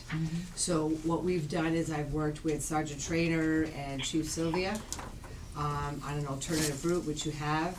And what we're going to do is sort of wait and see how construction is looking towards sometime in August. And if it looks like we're going to have to use the alternative route, we'll use the alternative route. But if it looks like things are still fine to proceed with our typical route, then we'll stay with our typical route. Okay, and have we approved the typical route yet on this? It's something we'll do when we, Well, it's usually, my understanding is that, how it's worked for the last 8 years is that I work with the police and the fire on getting the approval on the route, so that has been approved, all right? And I also worked with them on getting the approval on the alternative route. both of which you have. The alternative route just means about, I forget what the number is, 3 to 5 more police details. So you'd be looking for us to approve both routes, and you could I use think either that would one to make the continue, most right? sense, So you yes. didn't have to come back again? Because that way, and with construction, it's one of those things where you Yes. just It might might not start, it know might what not. it is until we get closer. When is the date of this event again? It is September 23rd. And is it a one-time run through Cohasset? It's a 2-time, They go up and- I'll tell you this, we probably have about 175 to 200 riders. At what time in the morning? It goes out at 7:30 in the morning, and a good number of them only do it once, all right? Because the 50 milers are a lot less. These are not hardcore bikers. They're there for a fundraiser. I should also tell you that the foundation raises money for neurologic disease, Alzheimer's, MS, Parkinson's, ALS. We're partnered with South Shore Hospital, Brigham and Women's, Mass General, all of those entities, along with a lot of others, have bike teams that participate in this. And it's been we just love, what we're doing here, and all of the towns have been great to work with. And our main goal is to make sure that everyone's safe on the road. And so that's why we, work with the police and work with the fire to make sure that everything is wrapped up and going well. And is this, what you're doing in Hingham, has that been approved by them already? Yes. So you'll, yes, Paul? So you said September 23rd, but it says Saturday, October 1st on the plan here, so. We put in new documents, I think that's at the very top of it, but I had sent something new to Jen. Okay, it's the same route that you're looking at, though that hasn't So changed. October 1st has changed That was too. this year. Sorry about that. Okay. So the date for this year is Saturday, September 23rd. the 23rd for this year? 2017. Yes. You've done this how many times through here? This will be our 8th year. 8th year. Okay. And the insurance form's here, huh? I think I saw it. We just sent it over there today. Yep, I think it's right here, right? Yep, Tracy's got it. yep. Okay, any other questions? Okay, do I have a motion relative to this application? Intuitive Advance, South Shore Bike Race? I move that we approve both the presented typical route and the secondary route for the Tour de South Shore for the McCourt Foundation on Saturday, Yes, Saturday, September. Saturday, September 23rd, 2017, between the hours of 7:30 and 11:30 a.m. Second. Okay, any further discussion? Motion made and seconded. We'll do a roll call. Why don't we start with you, Steve? Steve Gomer, aye. Paul Schubert, aye. Kevin McCarthy, aye. Diane Kennedy, aye. Jack Kennedy, aye. Okay, we're all set. All right. Thank you very much. Good Thank luck you. with this. See Luck. you. Look I'll forward just, to I'll just also say, I live in Needham. I've lived there for 20 years, and the town hall and what they did an absolutely gorgeous job. I mean, the town loves it, everyone loves it there, so you should come and see it, because it's a really good mix of old and new. That's Doing great. really good. Thank you for Thank you having very that. much. Tracy, Garrett has one day. Oh, he never signed it. she didn't sign it. Okay, Tracy, we're can good. you just make a note, because I know I'll forget that, we probably should update the event application Yes. with the dates to ask for the day of the week. So typically people fill it out and they say September 23rd, 2017. But we don't actually ask for the day of the week. Okay. And it's just easier, different people fill out just that page and, other people fill out other material. Did you bring this up? There's no expiration date on this one here. So that's the Cohasset Harbor one, and I didn't know what the date was gonna be. So that's March So it's not 7th. I do now, I didn't know if I Oh, was sorry, I gonna. just wondering why we're signing it now. We didn't need to sign this now. You can feel, you do have to, you can feel free to, I gotta give it to them tomorrow, so you can put a date Oh, I if get you. you'd You like. can, you can put the Yeah. date in, yeah, that's, I understand. I'm just doing that. it till next week. Not a problem. The other handwriting. You know, Okay. You wanna do the carriage house? So, what is this one here? That's the carriage house. Okay. Did Jack do that? I don't think so. Okay, the next and last item on this permits is the MS Walk.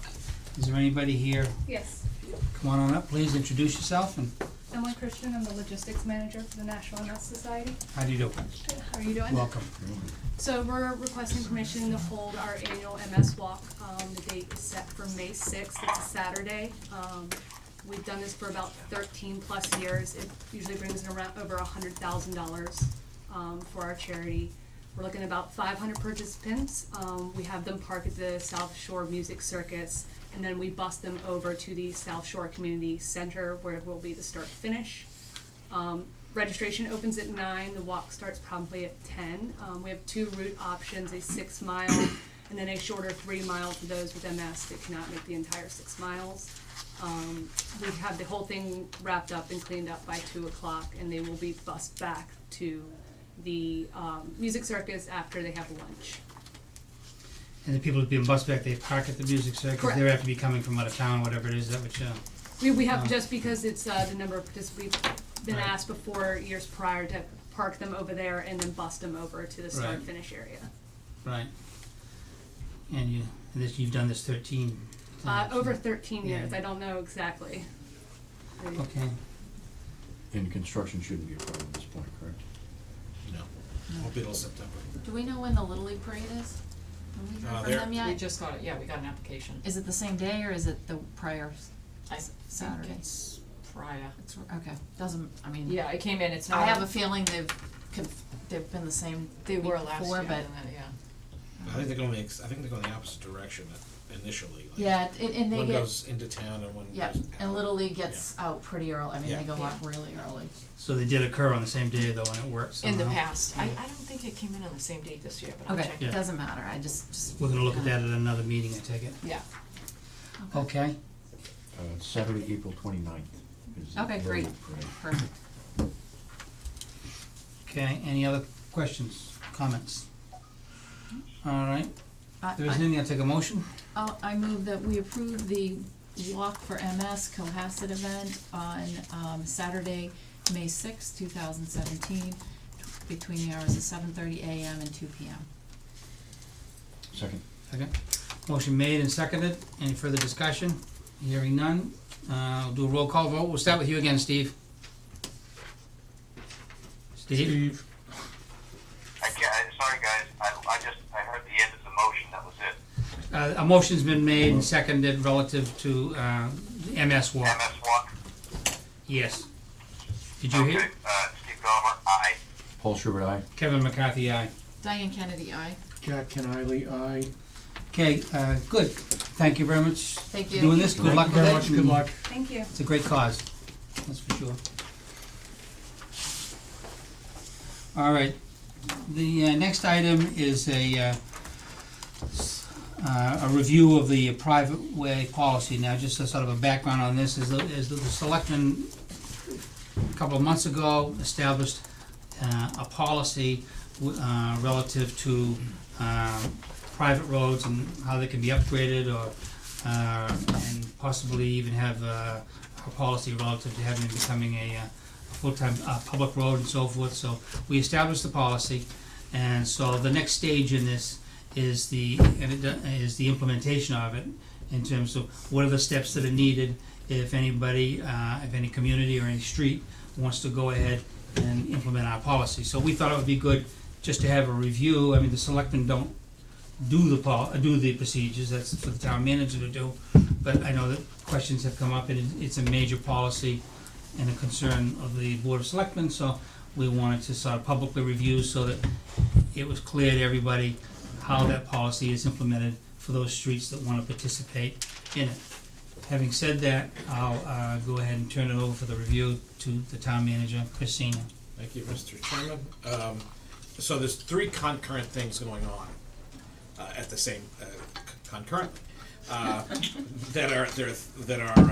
that are moving to implement the policy. The first is working with town council on a bylaw amendment. So to implement some of the aspects of the policy, we're likely to have to change our bylaw. So I've been going back and forth with a member of town council's office as to what that bylaw would need to entail.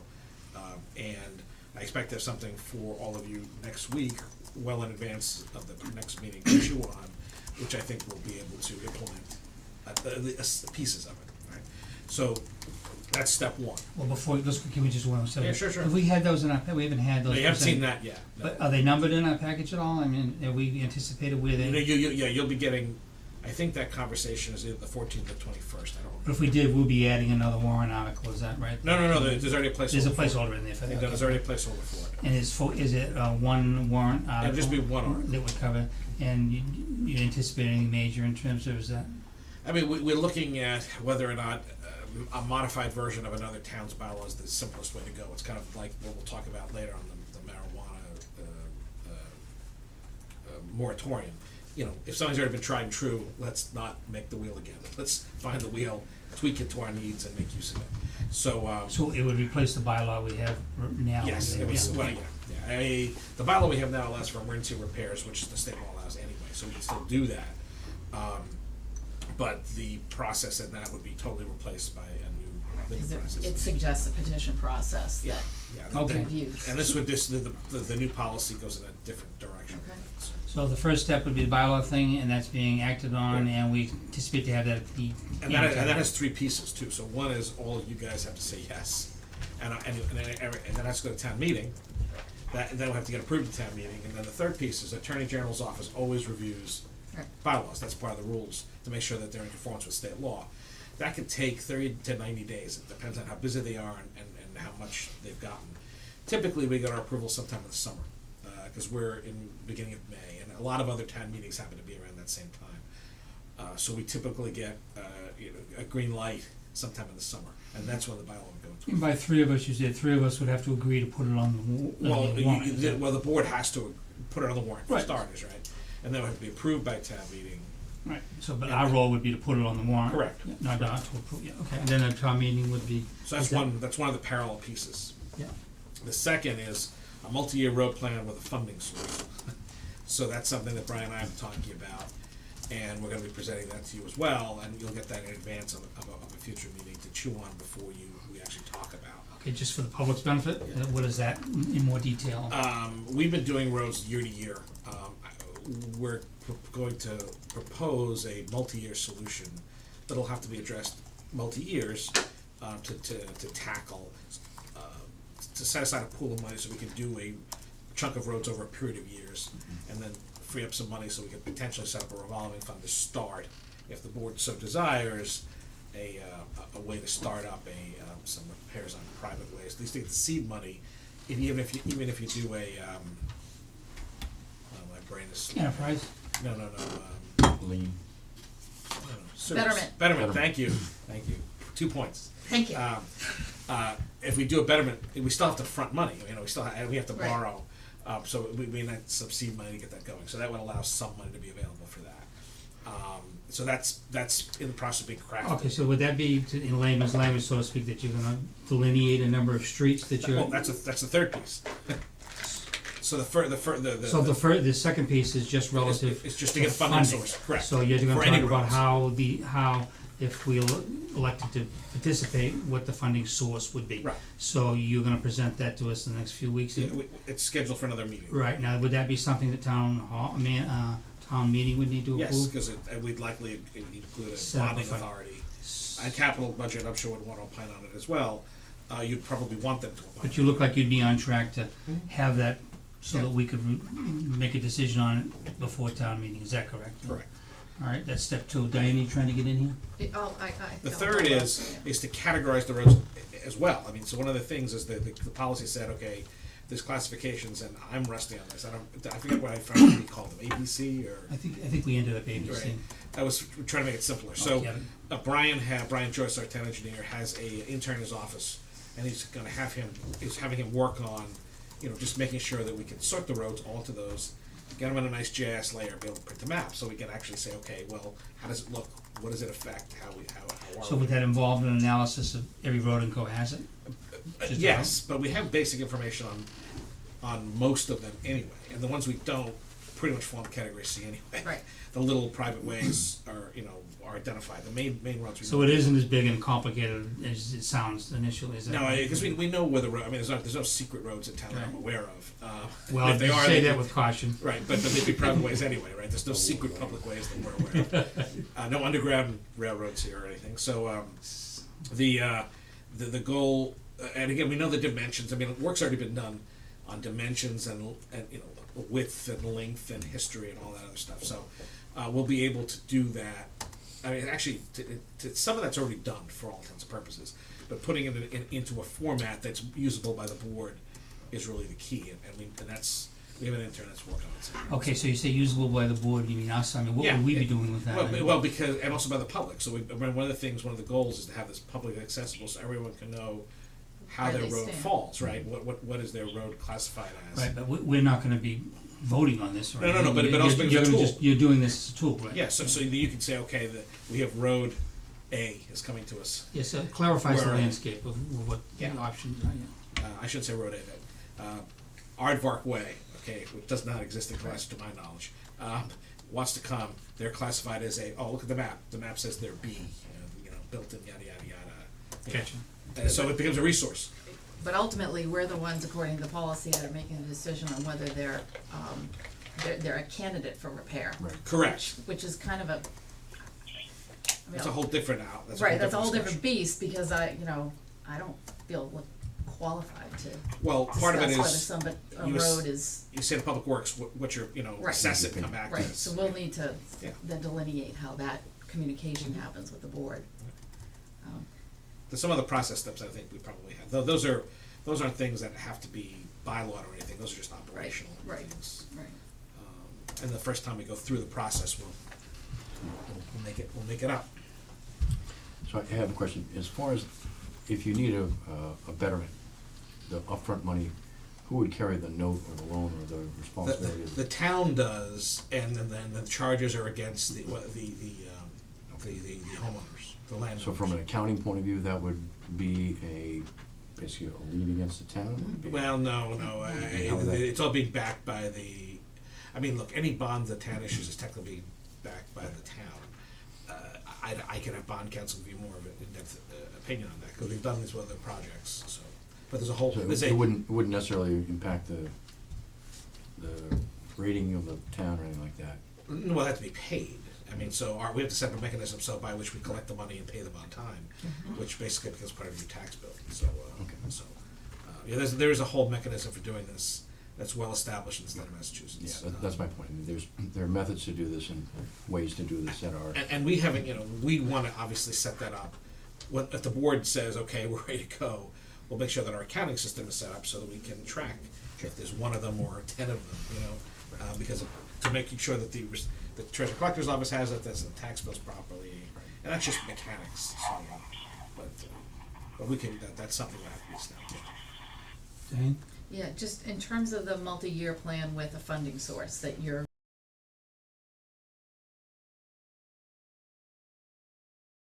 Yeah, it has to be. It has to be. So will the multi-year plan basically say, will it drill down to specifics, or are you gonna be saying that, year 1, 2, 3, 4, 5, we're gonna tackle, the following public ways with the funding source of X, and we're gonna reserve Y percentage for, what are determined to be the priority private ways, assuming they meet the. Well, it wouldn't Pieces be of the so much policy. recommending what ways would be covered, Right. other than the public ways. Right. They'll be saying, here's the amount of money we're recommending we have available. For dealing with possible betterments or partial funding for Correct. category A. And that would be something that would be a conversation that would happen year to year. Now, we'd have to, the goal is to have a multi-year road plan, so we have funding in place in year 1, so we could do work over a couple of years. Things happen, we wanna stay aggressive, and stay at least in parallel, if not a little bit ahead, so we don't face situations where roads start to come apart on us, These are if it's possible. public ways, correct? I remember the town has responsibility for public ways all the time. Yeah. How much this board chooses to allocate to private ways, if any, is a different conversation. But we have to have a source of money to begin with in the first place to do any of this stuff. Otherwise, we're just going to town meeting year to year to year. And by the way, you may all say, we're not ready to do this, we still want to go year to year, and that's fine, but we at least want to start the conversation about having a multi-year plan. I came from a world where we did a 5-year road plan that rolled every year. Right. So the only roads that ended up being typically fixed in the plan are and again, we're not asking for the board to adopt that again, obviously fake roads. Aardvark Way is in year one, and Banana Way is in year two.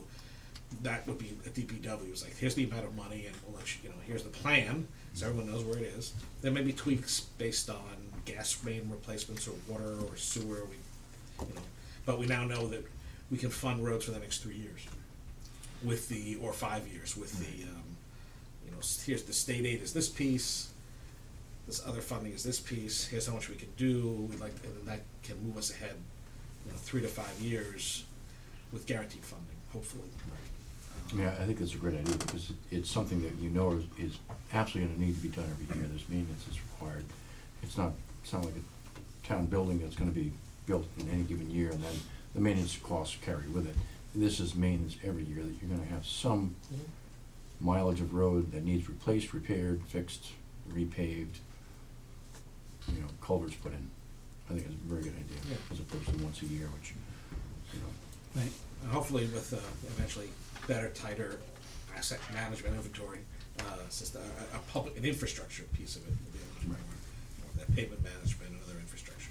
So something we'll look at too. But Okay, so those three pieces being in place theoretically by annual town meeting, so if that was to occur, then is it at that time that a road or a group or whatever it is that wanted to participate in this would then once you walk through, if this is all gonna occur before we can anybody can start to do a road, is that correct? Yeah. Is that correct? Yes. So if that's correct, then what is the next step that you would say to a neighborhood that wanna do it? What do they do? We would, I would say that people can have conversations, which is fine. I mean, we're always open to have conversations. So that people can be in queue when this is ready to go. And once the board gives us direction, so let's say we have all these pieces in place. Well, the third piece is easy, I mean, comparatively speaking, that's an internal one, the classification and the mapping. And then funding, and then the approval of the bylaw. So if those take place at town meeting, the funding then becomes available, the bylaw goes into effect. We talk about, as part of, once town meeting passes, you pivot into where are we going for the next year, here are your goals, Chris, here are the things we want to get done, we want to make this priority X, whatever it may be on the list, and then we have the ability to pay right up to fall, remember, so we can potentially make plans in the summer to add roads into the fall. Weather permitting, we could pave into October. Why couldn't they get going, a road get going on it in the summer? Because you have to schedule it, we don't pave on our own, we're part of consortium, so we can't just send our own crews out to pave. If we could, we'd be a lot more speedy, but we don't. We have to contract and we have to schedule, and we're one of a number of communities in this regional paving contract. We can also go out to bid on our own, but we're a small entity in a big world. Right. So you have to book some time in advance. So that's also a practical reality of scheduling. I do think that we could lock in time, and we will do that and say, okay, we're gonna need some roads paved in September, October, whatever it may be. It could be even earlier.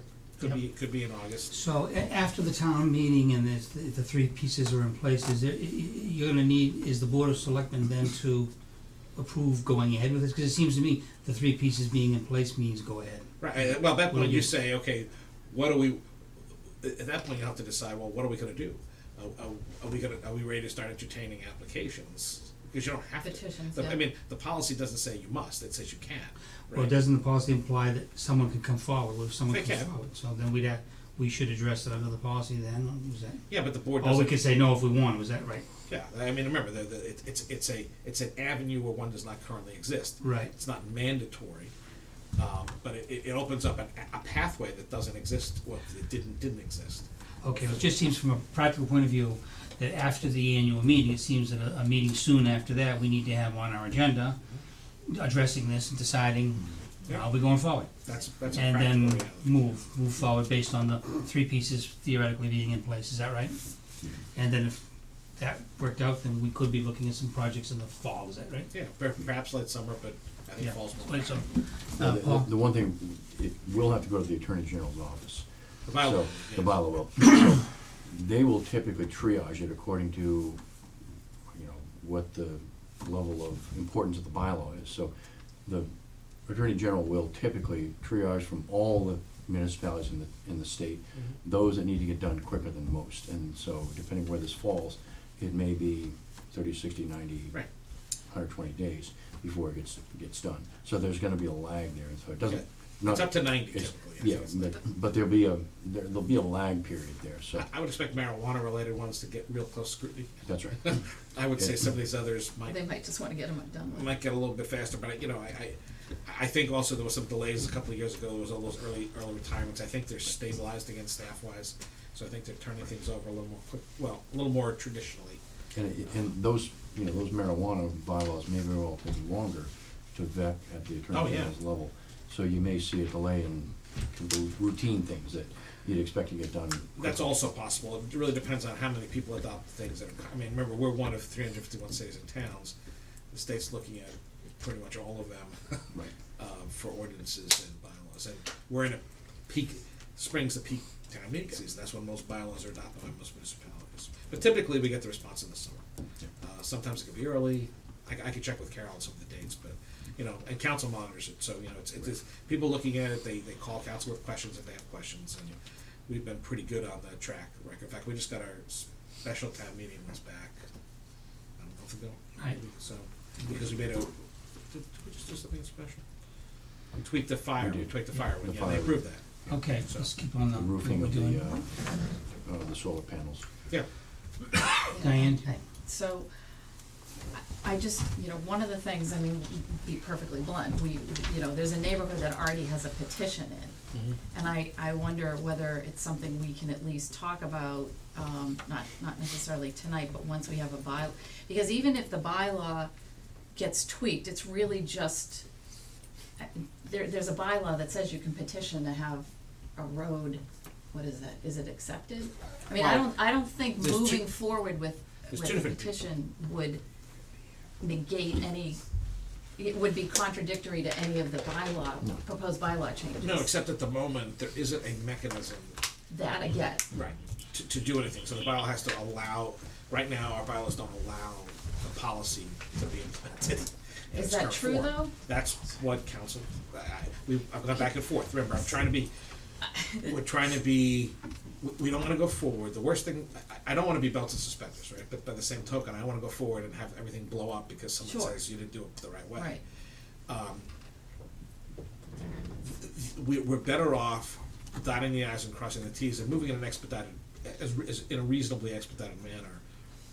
And I think that we're to the dotting the i's and crossing the t's piece. As I mentioned during some of the presentations, there are issues about acquiring the easements. And again, I don't want to belabor this too much, but as Right. silly as it may seem, we don't, if in a private way, the town doesn't own the road. Now, you'd say, how's improving it gonna cost anybody any money? In fact, any kind of damaging should be paid to the town for improving the road. Right. But those are questions we have to address. People can still sue. We wanna block out the ability to waste time as much as possible and waste costs that would be better spent paving Right. and fixing than on legal fees.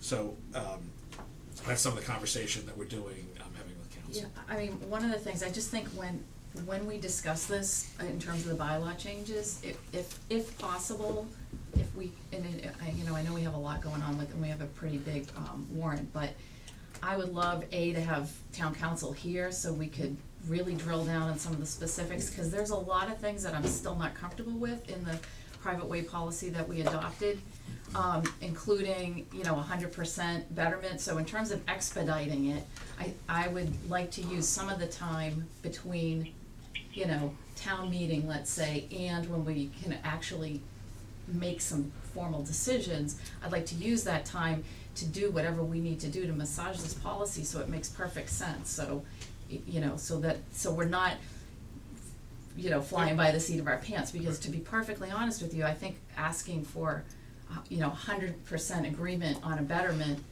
is a very, very high hurdle. And we really didn't have that discussion the last time we voted on this. Well, that's part of an implementation of a bylaw piece too.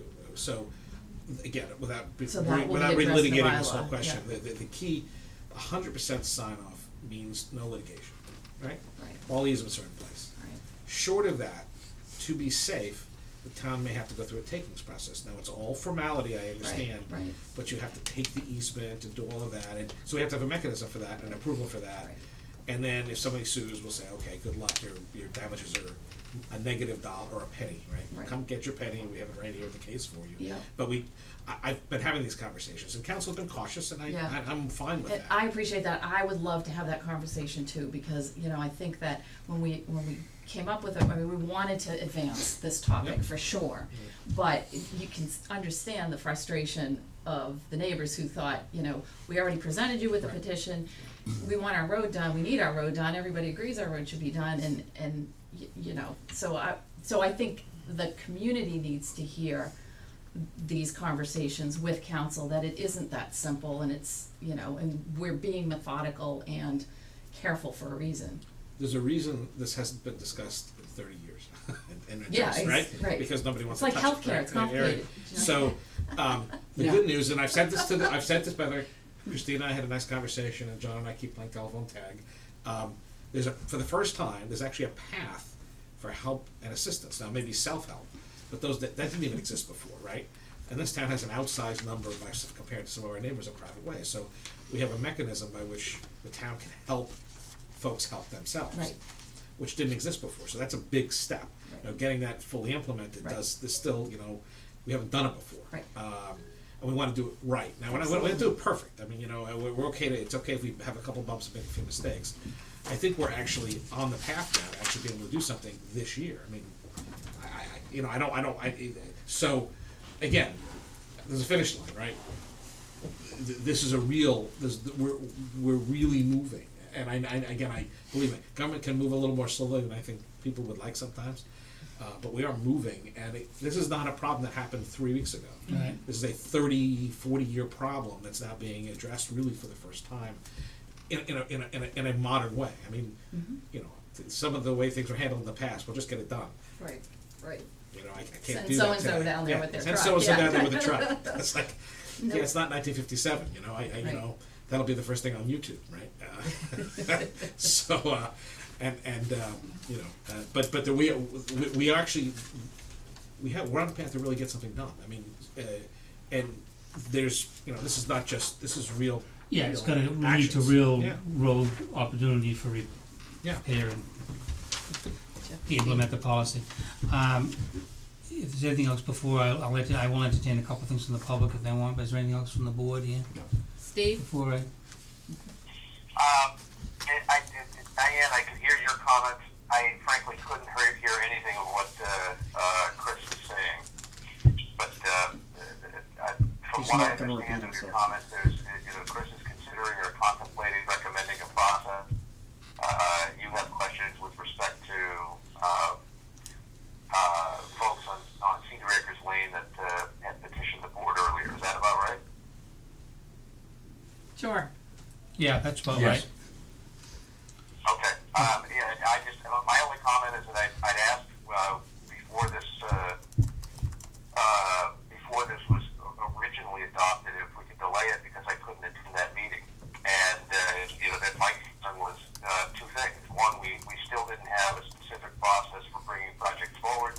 And secondly, we didn't have any concept of how we actually wanted to put forward a capability for funding. And it seems like both of those problems have now arisen, at least with respect to this one particular approach.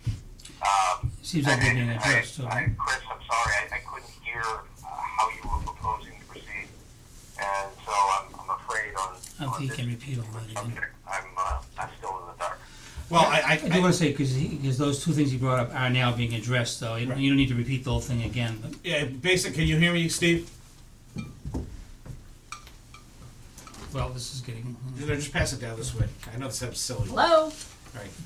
Can you hear me now? All right, so you're literally right in front of me. So what I did say is that I did raise both of these as issues that we need to address, and I said that Brian and I are working on a multi-year road plan with funding, which would have the potential, if the board so desires, to set up the beginnings of potentially some kind of revolving fund or something for these potentially private funding. And then we also have to work through the question of process. I said we're working with town council to get a bylaw in place. And then we also are going to present, the categorization of the roads. One of the things that we need to do, and an intern is working on, is getting all the roads, with the A, B, and C category, which is a database that we need to have to be able to do anything, right? So people know what they're starting from with the first place. And there'll be a more in-depth conversation about this in a couple of weeks when we do we look at the bylaw. So there'll be a chance to talk more about, and we talk about the funding stream. So there'll be an opportunity to have a more robust conversation in a meeting or two when we do. I forget it's the 14th and 21st, but it's on one of those agendas. I appreciate the synopsis, and I'm sorry to ask you to go through it again. No, it's fine. We want to make sure you hear everything. So. Okay. Thanks. Anything else from the board? Before, if there's anything from the public, you identify yourself. And Yeah, I'm Christine Murphy, and Phil August and myself have been charged with coming in and speaking for the Cedar Acres Lane Group. And we have been working and lobbying and advocating and trying to figure out how we could make this work with the town now for about a year and a half. And we have young people with young children. We have huge potholes right now on our street that need to be repaired. And the thought and the hope was that we were going to get this done for the kids and for the families this summer in June. And it's very disheartening to find out now that we're going to be looking to next fall. I would like to say, if there's any way, I know some people that know some people. My people know, I sound like Donald Trump. My people know some people. But to get this thing through the Attorney General's office, it's, and to get this thing so that we can you can make a decision on it, and we can move forward, we can make a decision. You can make a decision, and we can make a decision. Because we've really put this off. We know we can do this now ourselves. We can do it ourselves now. We understand that, and Chris has offered a betterment, but we're waiting to see what the this whole outcome of this thing is. So I'm not going to beat a dead horse. I am just going to let you know that I am here in speaking on behalf of the people of Cedar Acres Lane and the concerns that the people have in our street. And if I could say on that too is one of the reasons we had this on the agenda tonight is to flesh this out in more detail so that the public and yourself, as well as ourselves, could understand more clearly what the steps are that are going forward. Chris had given me this Friday. We had a long meeting Friday. Chris had given me this, and I had sent it out to people on the street, so they were aware of it. But being aware of it is one thing. Being happy with it is another thing, and people are not at all happy with this. With the timing. With the timing. I know this thing's gone on for a long time. I just didn't realize how slow it could go on. Keep in mind, we're trying to do a policy. It's not just for the one street, which is a very critical area. We're all in agreement to that, but something that will apply to the whole town and be good for the community and so on. But anyway. If I wasn't being exasperated, I wouldn't be doing my job with the group. Right, that's fine. That's public participation. We thank you for it. Peter, you identify yourself, please? 12 Blanton Lane. Since the bylaw is gonna be at the annual town meeting for this policy and accompanying bylaws, is that what I understand? Yes. Okay. Yes.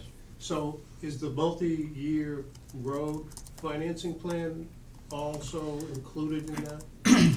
And if it is, what is a portion of that described in this 18 budget?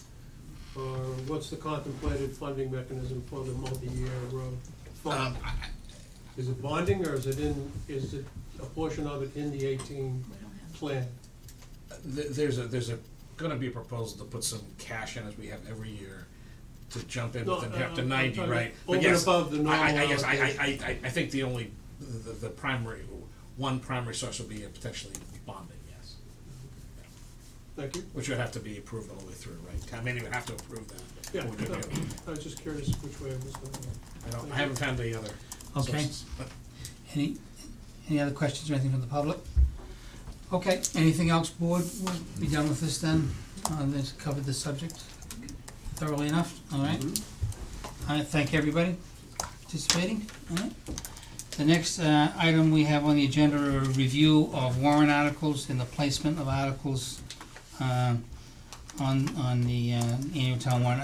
I think, as the board objects it, as we go through these now, because we're getting close to the town meeting, we can vote on just putting these things on the warrant, save us, to get that as much work as we can done towards town meeting, because we are heavy. These are heavy on our agendas. The first one up is the new process for the sped stabilization fund. Anybody here for that? What is it?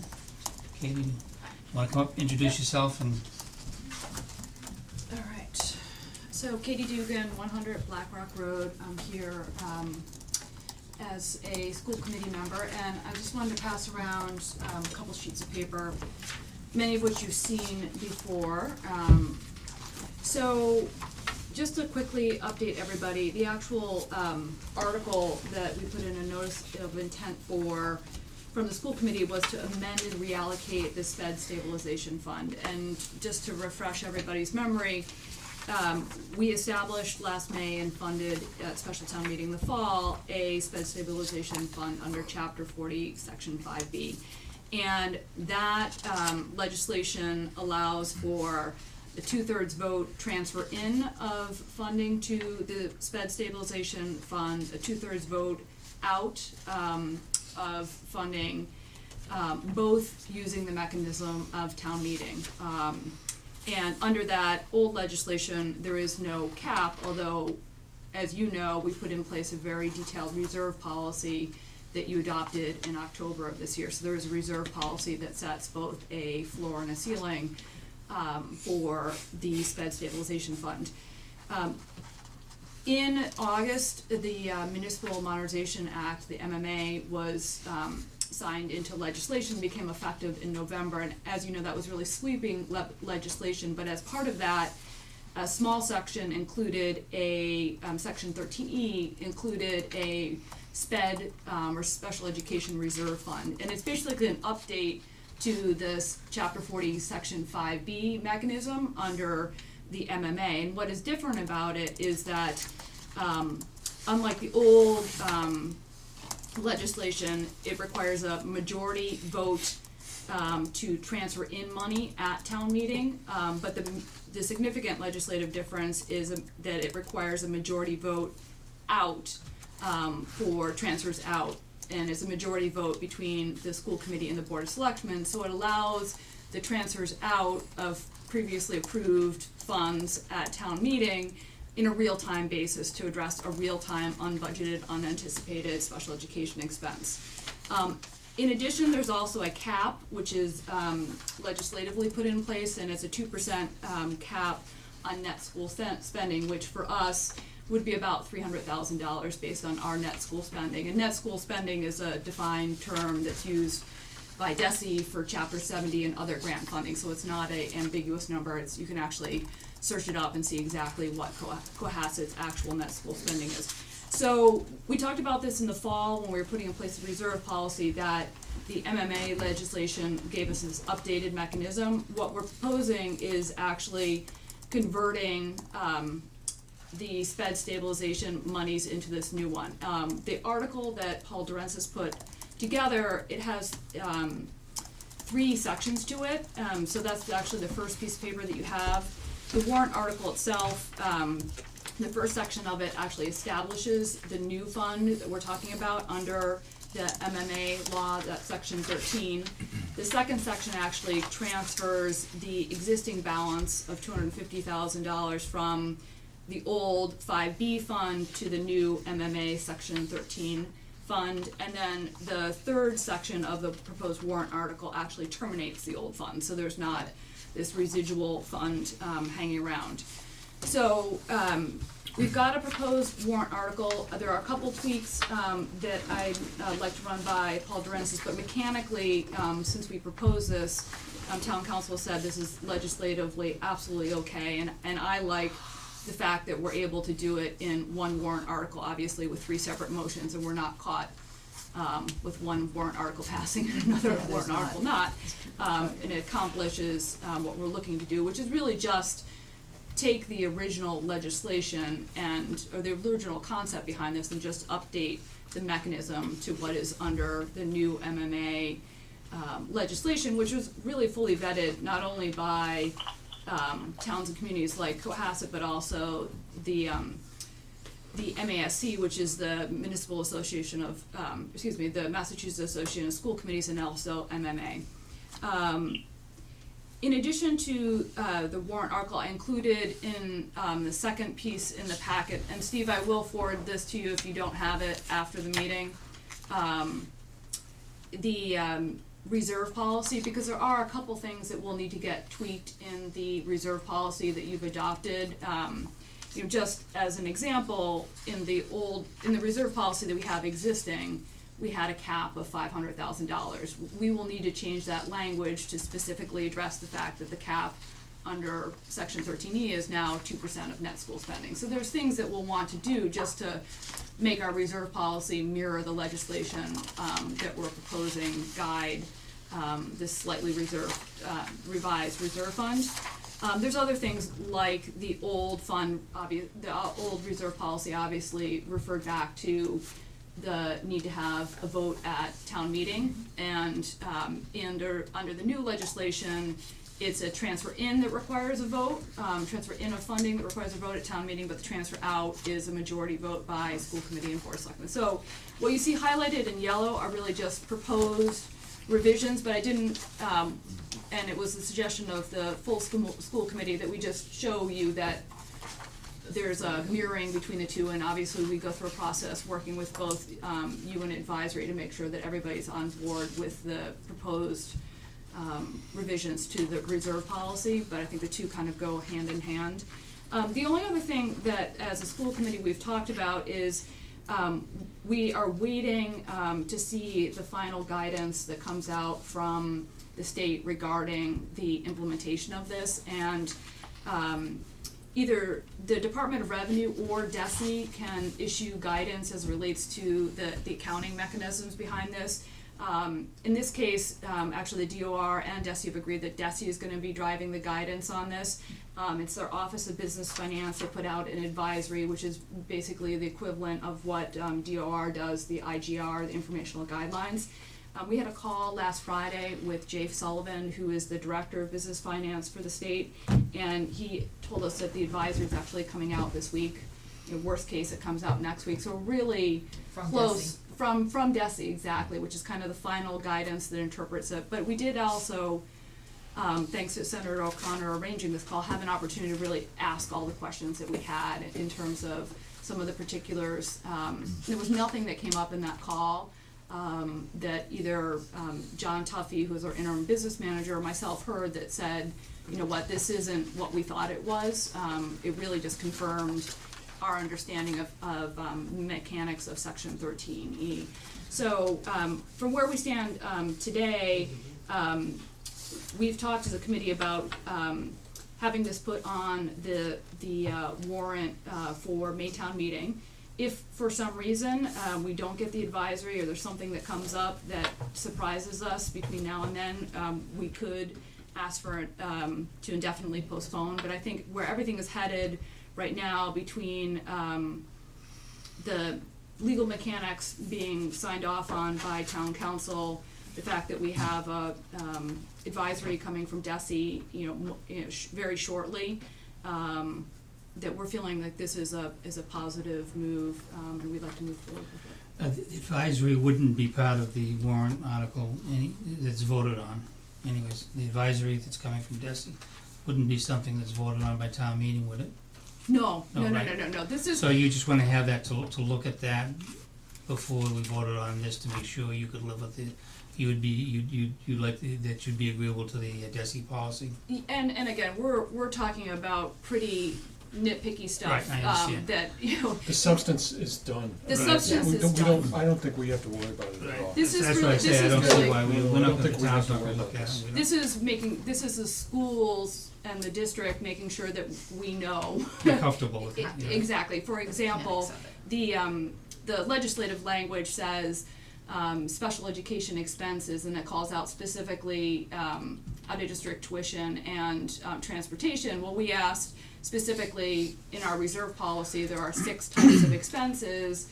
Are these 6 types of expenses what the advisory is going to include, and he said yes, if it's in, I forget the term he used, if it's in your column 2 that you submit in your year-end audit under special education expenses, then yes. I mean, these are really, So, Yeah, so we're we're taking fine. time. Yeah, we're not getting into this. You're not getting into this We're level good. of detail, Right. either in your reserve policy or at town meeting. Right. The only thing that honestly that would be going to town meeting is the warrant article.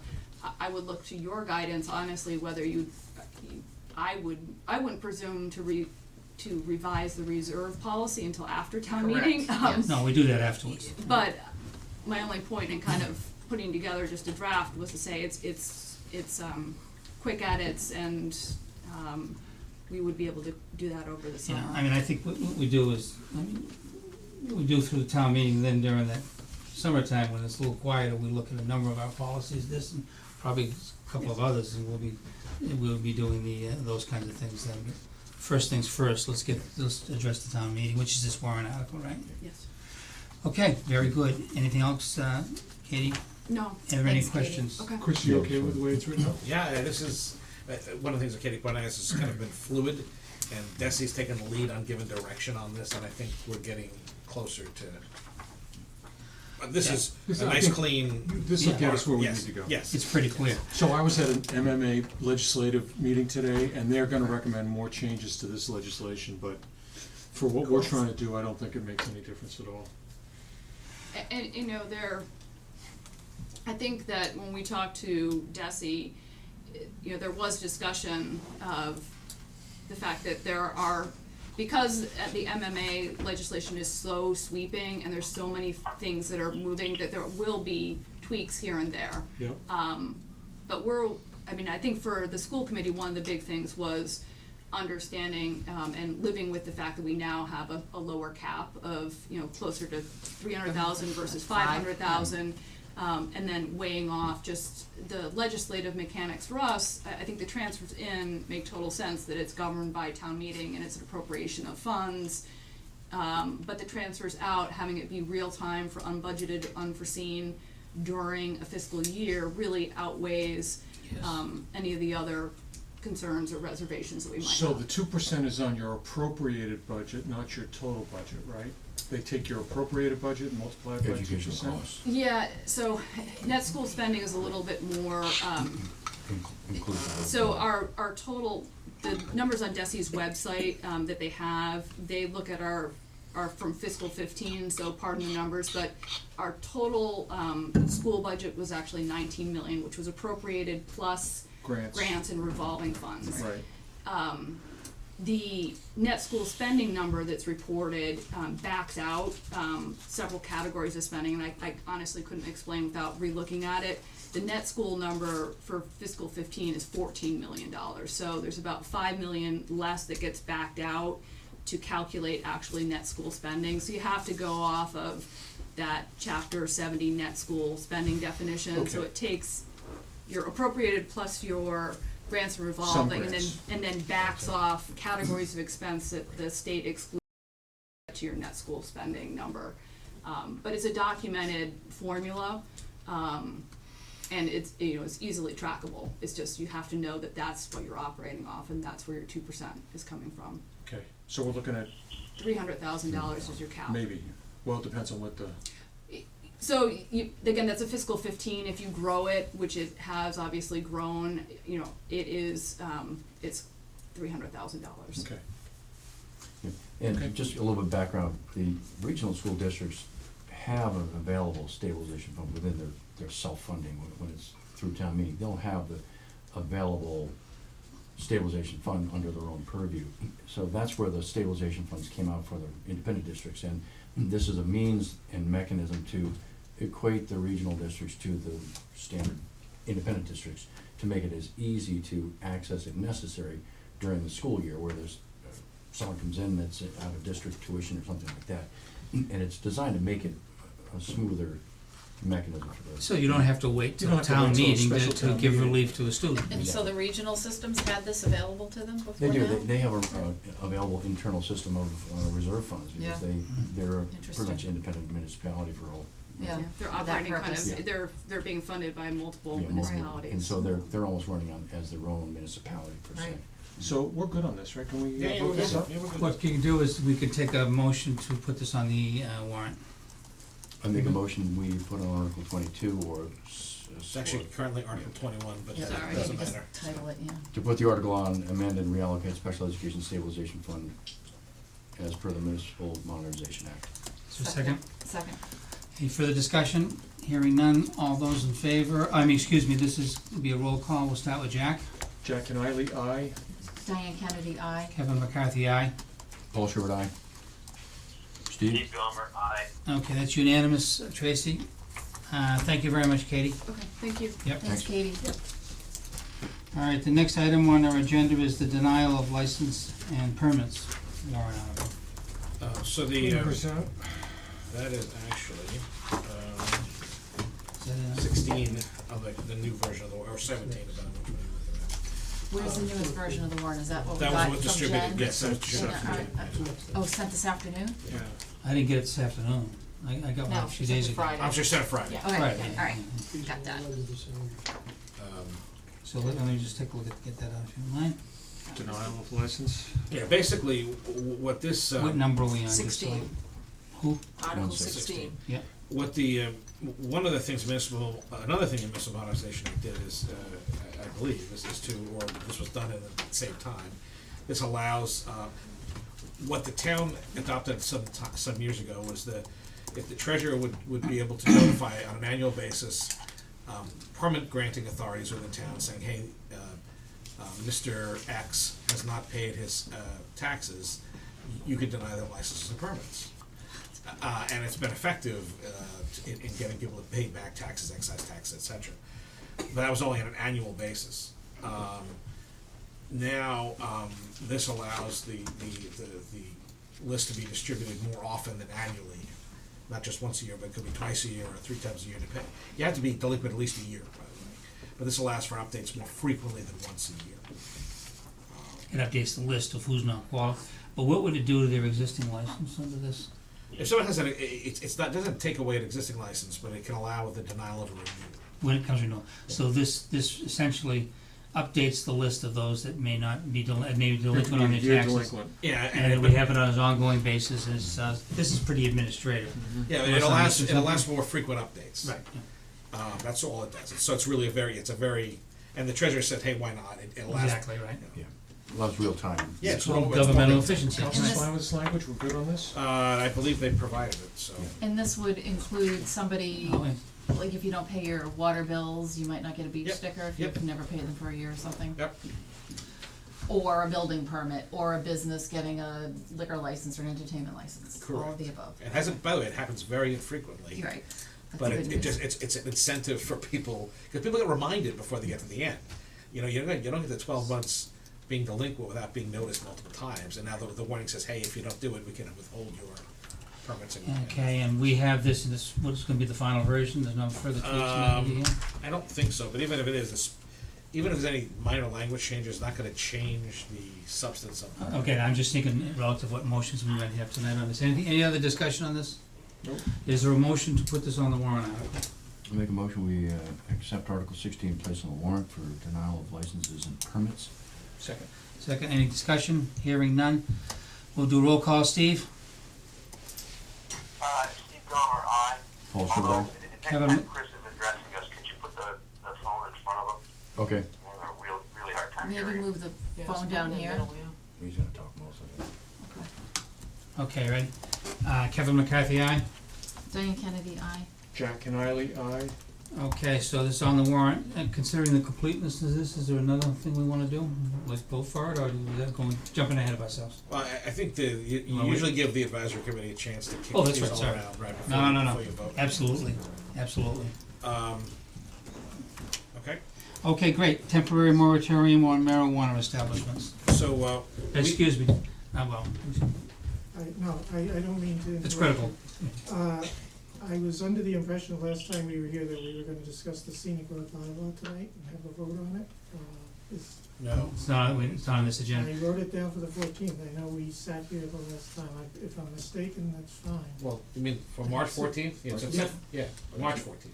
It's 2 weeks. This 2 is, weeks, so March is February No, 20th. February I- 20th. I'm sorry, I had it in my book for tonight. Yeah, it's okay. We're all human. Okay, thank you.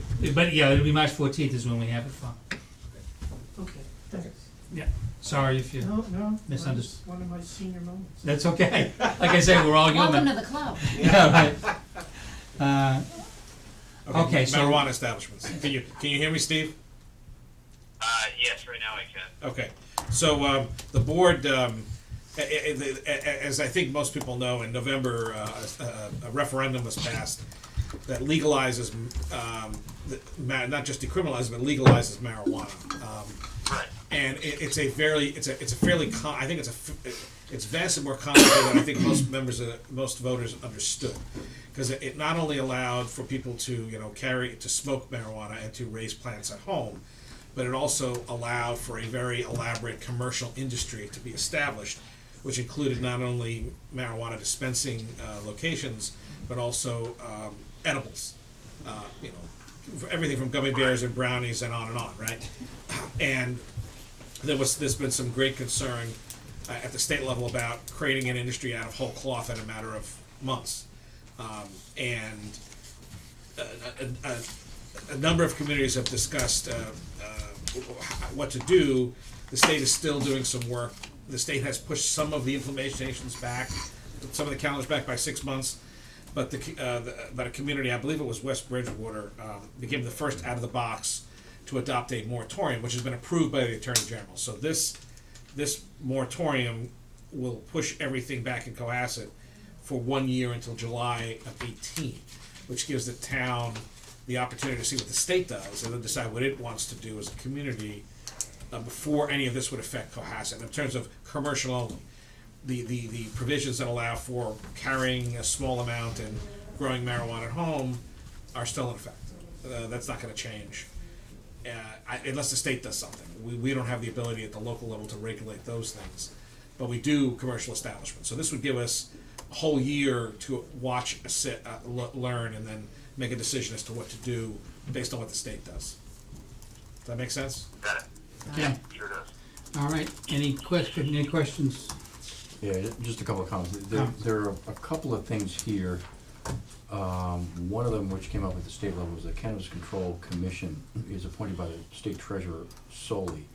There's discussion at the state level of arranging a group of people to appoint that, as opposed to leaving it under the particular purview of the state treasurer. So that may change. That, I think, is important when we think about whether or not we're going to consider a moratorium. In addition, the ability to enforce and control when there is an establishment.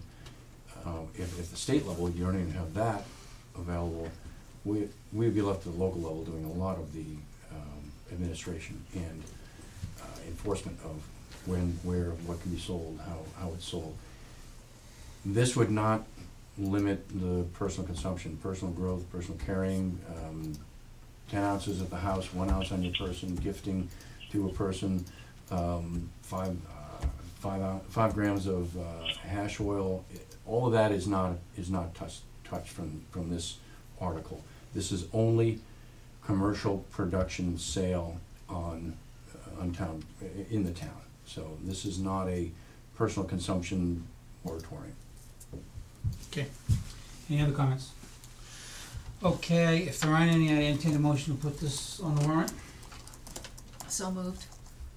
Second. Is that sufficiently? Yeah. Any Temporary discussion? I make a moratorium motion, there. we put Article 17, temporary moratorium on marijuana establishments on the town warrant. Second. Okay, any discussion? Hearing none, roll call vote. We'll start with you, Steve. Steve Gomer, aye. Jack Kennedy, aye. Diane Kennedy, aye. Kevin McCarthy, aye. Paul Schubert, aye. Very good. Next item is separate finance, separating the position of finance director and the accountant position. So when the town, Give us the number if you would. That we're sure, that's actually 18 on the 18. warrant. Current Okay, draft we just have warrant. a placeholder now. Yeah. So I put a separate There's a sheet. sheet. for Yes, the that's sheet right. So it's actually a very, very simple amendment. So there's actually a conflict in the current bylaws. There's a provision, there's one bylaw section creates a town accountant's position, and a whole separate section creates something called finance director town accountant. So at the moment, there's actually a conflict with the bylaws, because, and this is something that came up during the recodification review. Yeah, and it's inconsistent with the Town Manager Act. Yes, which only refers to a finance Finance director, not a director. town accountant, Right. right? So there's this has to be cleaned up no matter what anyway.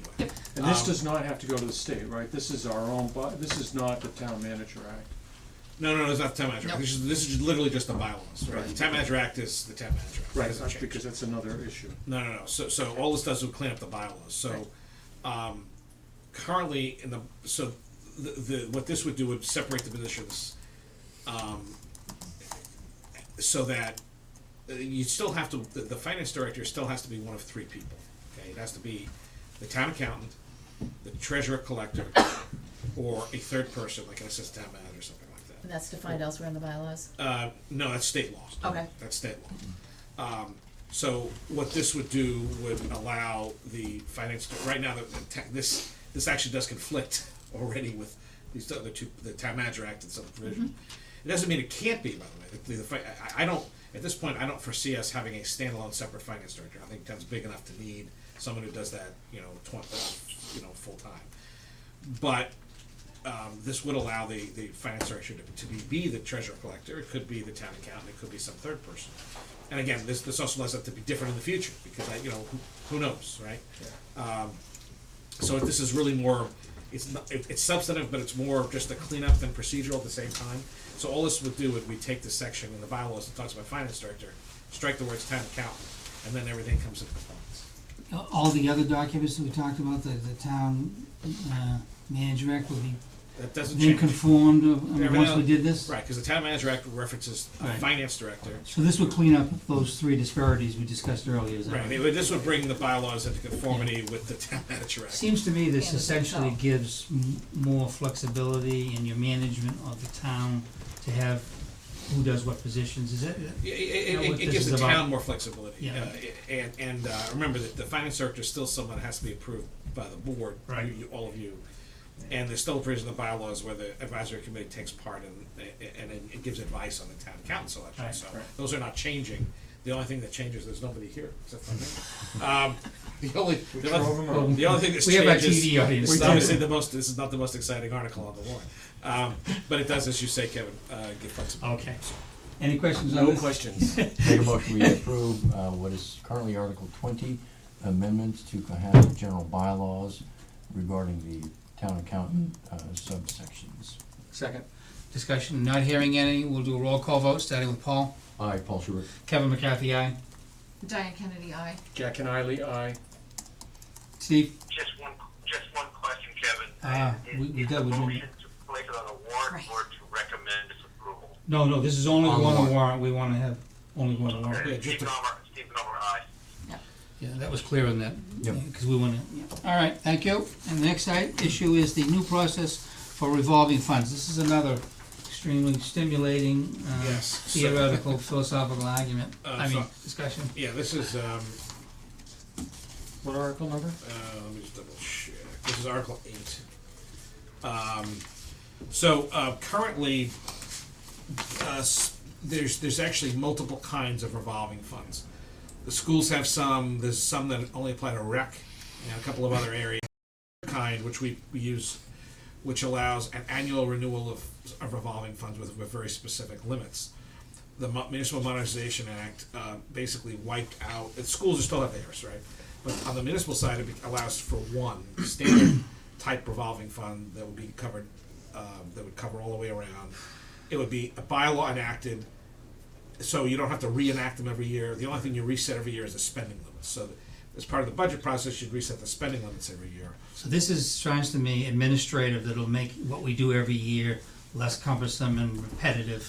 It just sets these things up permanently, but it still allows the town to control how much money they go in every year. Am I got that right? Correct. Correct. That's what this is, and it's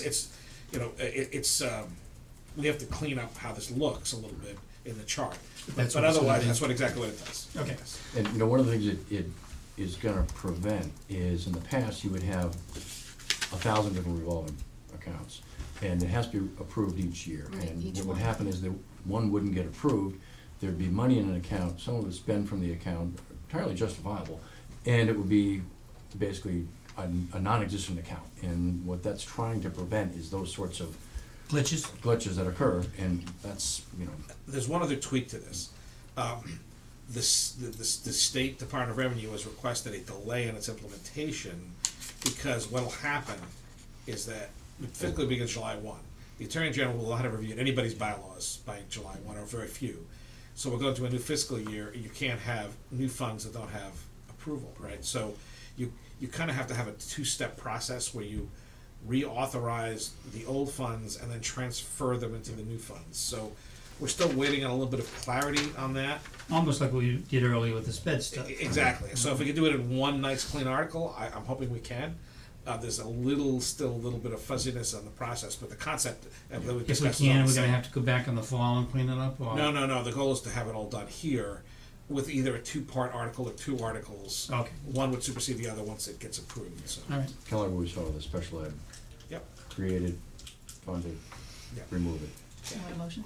Okay, and motion relative to this? I move that we place on the warrant, the general bylaw regarding the departmental revolving funds. Second. Okay, any discussion? Not hearing any. We'll roll call vote, start with Steve. Steve Gomer, aye. Jack and Eiley, aye. Diane Kennedy, aye. Kevin McCarthy, aye. Paul Schubert, aye. Congratulations, you've just done the first chunk of the warrant. Yes. So a quick update for you on the warrant, this is not for action. So one article has come off and one has come on. The animal control officer has recalled his proposal on the fields, the dogs on fields thing. Yes. It already is, by the way, it's not allowed, but there's no effective provision to penalize anybody. So we'll pick that up at a future date. Do you know which one that is? That it's not in the new, the one you see, it's not there. Okay, great. But there is a new one at the end. So another final citizen petition was filed and certified. And this would expand the Central Cohasset wastewater system along Chief Justice Cushing Highway. The primary proponent of this, I believe, is Don Stasko. He wants to sewerize his Stop and Shop plaza. So did that make it in the citizens petition Yes. timeframe? So Yes. it's gonna be something that's gonna be on the warrant? Yes. Okay, so you'll put that in the queue and replace Yes, it? and that will probably be good to discuss that the night that the sewer and water commissioners are coming in. Yeah, let's do it Which I then. believe is the 14th. Okay. Can they review it Yeah, they before they have to come here? review Yeah. Now that it's official, it'll be circulated to them for comment. Okay. Planning board has to take a look at that too, right? Well, anyone can look at it that you want to, but the sewer commission is gonna be the first. Would capital look at that too? No. Not an No, expansion? I'm thinking planning because, there's just a lot of stuff going on in that Right. corner up there. Right, And it especially really with the would- master it'll- plan and they're gonna address these And things. it'll impact all the 3A development. Yep. And may get in the way of it may or may not get in the way of what they're trying to do with the 3A. And they also have to get up to 3A, they have to dig up 3A. Oh, yeah, it's a big project. I don't know if this would have to go on 3A. Again, I think there's a lot of questions. Well, they have to cross it somewhere. Well, we'll get a review of this on the 14th And you either when we come up get King a Street look or at you this. So I'll We'll put work this to be on so our we- agenda, Let's okay? make sure this gets added to the agenda, On the Tracy, 14th, and, the other ones. On the 14th. and we'll make sure that. And make sure that we that do this sewer's with got- sewer. If they haven't already gotten this, sewer needs to get this. I believe Mr. Stas has already met with the sewer board. I think they're already. Yes. I mean, he didn't just come out of the blue with this. There's been conversations. Great, okay, Okay? The one that didn't come back is the one on King Street, though I think this might link That's what into I was that. gonna ask if that was the same one, but. No, it's it not. isn't, no. No, different. Okay, folks? I'll set the So warrants for this. All right, that- the next item is the selectmen update. Paul? You have anything?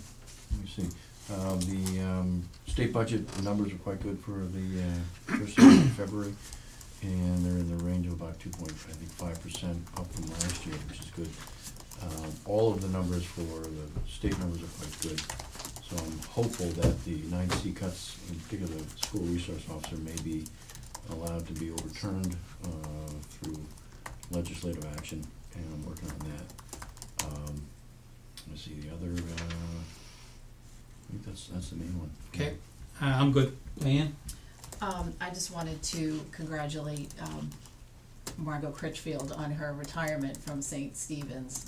I think last weekend was her last service, and, she's been wonderful to have in the community. I don't think she's going far, but, wish her well. She has indicated a potential interest in taking part in the safe harbor Oh, good. Get her on a committee. Yes. So, Good. Okay. Jack? I went to my first meeting, I got recruited to go on the MMA Legislative Committee. We had our first meeting today. It was chaired by the mayor of Boston and Mr. Seti Warren. Maddie? And Marty and Mr. Seti Warren, you ever guys, Yes, he's of course. the mayor of Newton, a very impressive guy. It was a great group. They're But doing ending lots his of, term, so there's questions about whether he might have some other political Ambition. plans. he's a very smooth Yeah. fellow, Yeah. smart. So it was good, it's a great group. They talked, they've got interesting stuff. I'll update you later. Good. Steve? No, I'm good, thank you. Okay, great. All right, that is selectmen update. We'll go to town manager update. The first issue is the fiscal 17 fiscal update. okay, two things. One is the the fiscal update is through January. We're pretty much still running on target. There's one good positive. Fee income, which had been down, is back up, which is good. And that's, I think, due in large part to a catch-up in ambulance. There was a technical glitch in December that was caught up and fixed. So through January it picked up. Though if you look straight at the water, you'll see a little concern, and that's only because of a timing issue. Because hydrant fees came in January last year, but they didn't get billed till February this year. So they're close, and they're on budget. So but they're close. So the one other good piece of news is that our healthcare rates have come in within budget. We got the news, we got to sign the contract, so Excellent. very good. Actually, come in a little bit under budget, gives a little bit of cushion, which is good. It's the lowest renewal rate we've had in a number of years. You know, Congratulations. well, what I hear in the news and so forth, this is 6% we're talking about. We're under. That is, you know, when you, anecdotally, what I hear around the news around the country, it's a lot higher elsewhere. Yeah, we came in noticeably, enough under that to give us a little bit of a cushion, which is good. Is this partly attributed to some of the health programs and that we've had initiated in town? So I'd like to Say so? I'd like to say so. I think the short answer is yes. I can't attribute all of it to that, but it has mattered. It does matter. We do have some control over our own destiny. And as I mentioned in the last report, our property casualty rates came down a lot too. That's why we won the award, which is behind me here. So I haven't get those renewal numbers yet, but those should be pretty good. So I think we'll be in budget on all those insurances. So that's a very positive thing. I want to let you know that. Right. And you noted in your report, I believe, that cushion isn't necessarily a cushion, but will cover any new entries into the healthcare plan in town. One of the things that I think a lot of people have become very nervous about healthcare again because there's no certainty as to what's going to happen. While Massachusetts was universal healthcare before the Affordable Care Act, and will remain no matter what happens at Washington, there's a lot of uncertainty. Another thing is that, of course, people, and that affects the industry. A lot of employees look at the rates every year, and particularly if they're in a relationship or married, and say, well, who gets the cheaper rates? And we have people hop on and off the plan. Now, one of the good things also, we do have a younger workforce. They've been enjoying the plan, but they are younger, so that helps bring down our rates. Younger people tend to be healthier, and have less expense. But you don't know. I mean, you could have some young folks join as teachers. They get married, boom, they have a family, and it changes the whole dynamic of the cost. So people go from a single to a family plan quickly. So that's another danger of a young workforce. They may start as individual plans, and family plans. So we do have that does mean we have a little bit of a cushion in there to cover those, which is important. Good. We'll see where we go. So that's that. So the other thing. Wait, any questions? Yeah. I was gonna just ask you a general question Sure. after you finished. No. I'm finished with this. Norfolk County, any update on the premium for the retirement fund? No. So we'll have to continue to talk about that offline. Okay. So this is part 2. So this is just for. I'm not asking for any action. This will have to be at a future meeting. You need to digest this. So this is phase 1 of an amendment. So Jim Lemke, who was here earlier, shared with me another municipality's process. This is typed on an IBM selector. Yeah, that's so the the font. This is It's the font a is dead giveaway. It's TH. So I did amend this, I think, to Cohasset instead of the other municipality. If I missed something, let me know. That municipality has a 2-step process. Step one is, the licensee and or their attorney can meet with, in their case, it's counsel and the chief of police. I'm actually recommending it be the town manager and the chief of police. We don't have to bring counsel. I think they can be some of these things. Though obviously I can always call them in if I need to anyway. And we can review and make recommendations on minor violations and then bring them to the board as a fait accompli. Oh, we've worked this out. Here you go. You're ready to go. And if the board doesn't have to agree, the board can say, no, we want a higher penalty or whatever. But it allows for a pre-hearing assessment, which I think would, we haven't had a lot of these, but I think, there's another one that's kicking around that we're looking at now. It would be easier to get these things resolved before it comes to the board. You don't have to do a hearing. We've already worked it out. Here's the violation. Here's the recommended punishment, and the board can then at that point ratify it. It does, of course, allow for a full-blown hearing if A, the licensee says, no, I want to go to the board, or B, the board says, no, we want to hear it anyway. So you always have that option to say, no, we want to hear it full on. But I think it does allow for some of these things to be mediated out before they ever get to the board, which is something we don't technically have in the rules now. Yeah, make things much, yeah. So I'm not, again, no action, just if you have any questions, think about it. This is the kind of thing I think when we should look at all our regulations probably once a year in July or whatever, and this is something we definitely should.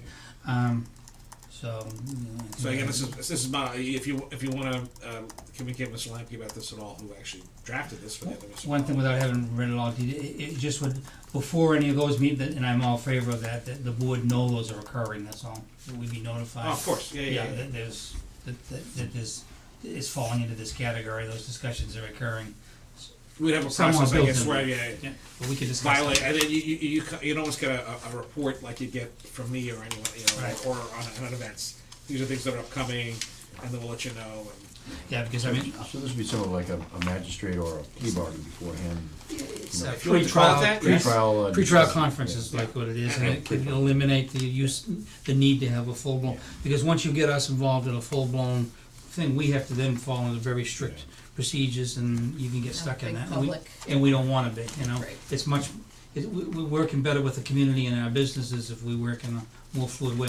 And just as long as the board knows what's going on, which we will. If there's a big deal, you're gonna get it, you have to hear it, but for, there's gonna be a minor or more easily resolvable violation. So, there's another tweak I think I'm working on as well, which I'll try to get to you, so. But this is just for a future meeting, so. Relative to this issue? Yeah, no, it's another tweak to the bylaw involving managers and notice and all of that, because we just went through a situation we had not expected where somebody was gone for an extended period of time, was not contemplated in the regs. Right. So, I'm still not quite sure how to tweak that, but we'll work on that. Right. Oh, even Amanda's leaving, okay. We closed them all down.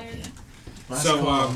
well, we've outlasted everyone, except the home audience. Yes.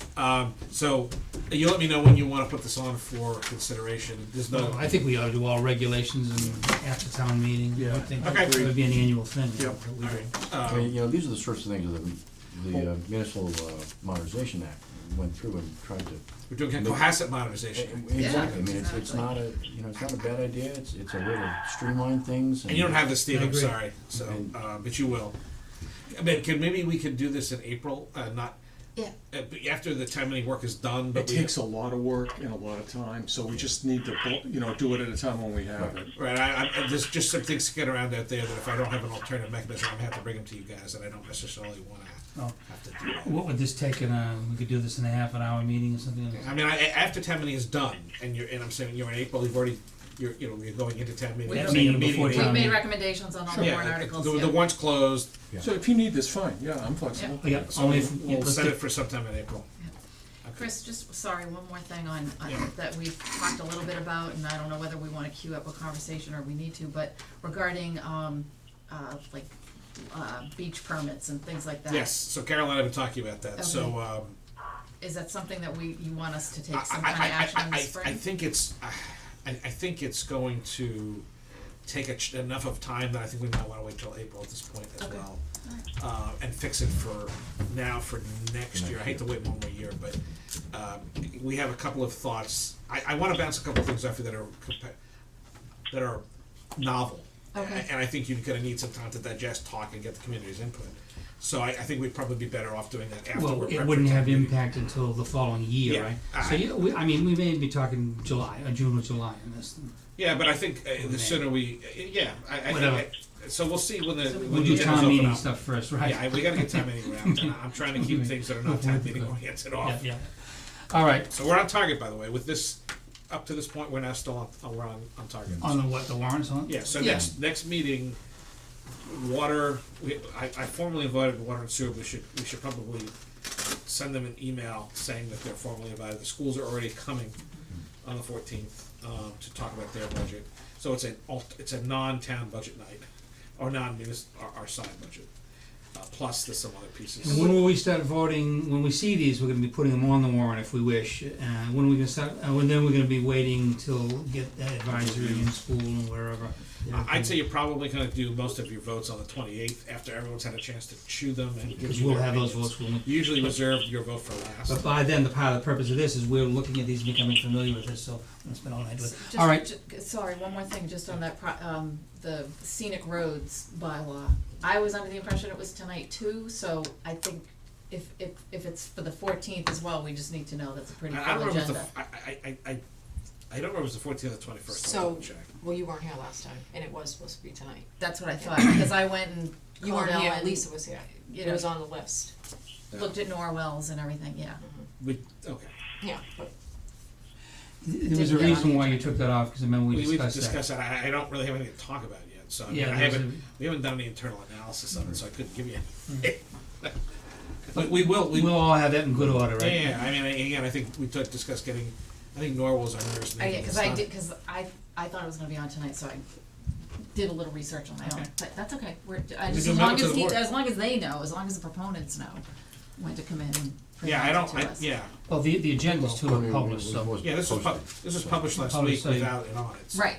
you can see on the agenda what's, To be fair, I do think that I think we just need to be very proactive about inviting people that we Oh, expect to yeah, be yeah. here and not inviting people if we don't put something on an agenda Yes. that they're planning on it. Yep. Well, we So, didn't invite anyone for tonight, except for Katie was coming for the school committee, so. Understand, except I was the at last meeting, you know what I mean, if we It's more said, communications. right, Yeah, that's all, making it's just, sure that I it's not do think we eliminating- need to be proactive about reaching out We to are, people. so the plan for, you'll get water and sewer and school, I think you have school stuff already, but we'll make sure you get all that plenty in advance to chew on, and then the next 3 weeks are gonna be kinda busy, so. Yeah, yeah. Next week, you gotta, by the way, I don't think there's any reason to do anything for next week, because you're gonna have a hearing. Yeah, we'll have the hearing, we may get we've already had the preliminary memos and briefings on that, so we're gonna finish the hearing next week. By the way, if you did the minutes in about a minute, you'll be right on time. That's what I mean, that's what I'm trying to get to, folks. Okay, 2:14:17 minutes, is there a motion relative to that, or? Make a motion to approve the minutes on select board second meeting in Cohasset, 2/14/2017, St. Valentine's Day. second. Second, okay. Is there any discussion? All right, why don't we vote by roll, Steve first. See if he's still. Gomer, aye. Jack Kennedy, aye. Diane Kennedy, aye. Kevin McCarthy, aye. Paul Short, aye. Okay, there's no topics reasonably anticipated by the chairman. Take a motion to adjourn. So moved. And any discussion? Okay, do a roll call starting with Paul. Aye, Paul Short. Kevin McCarthy, aye. Diane Kennedy, aye. Jack Kennedy, aye. Steve? Steve Gomer, aye. This meeting's adjourned. Good night. Right on time. Night, Steve.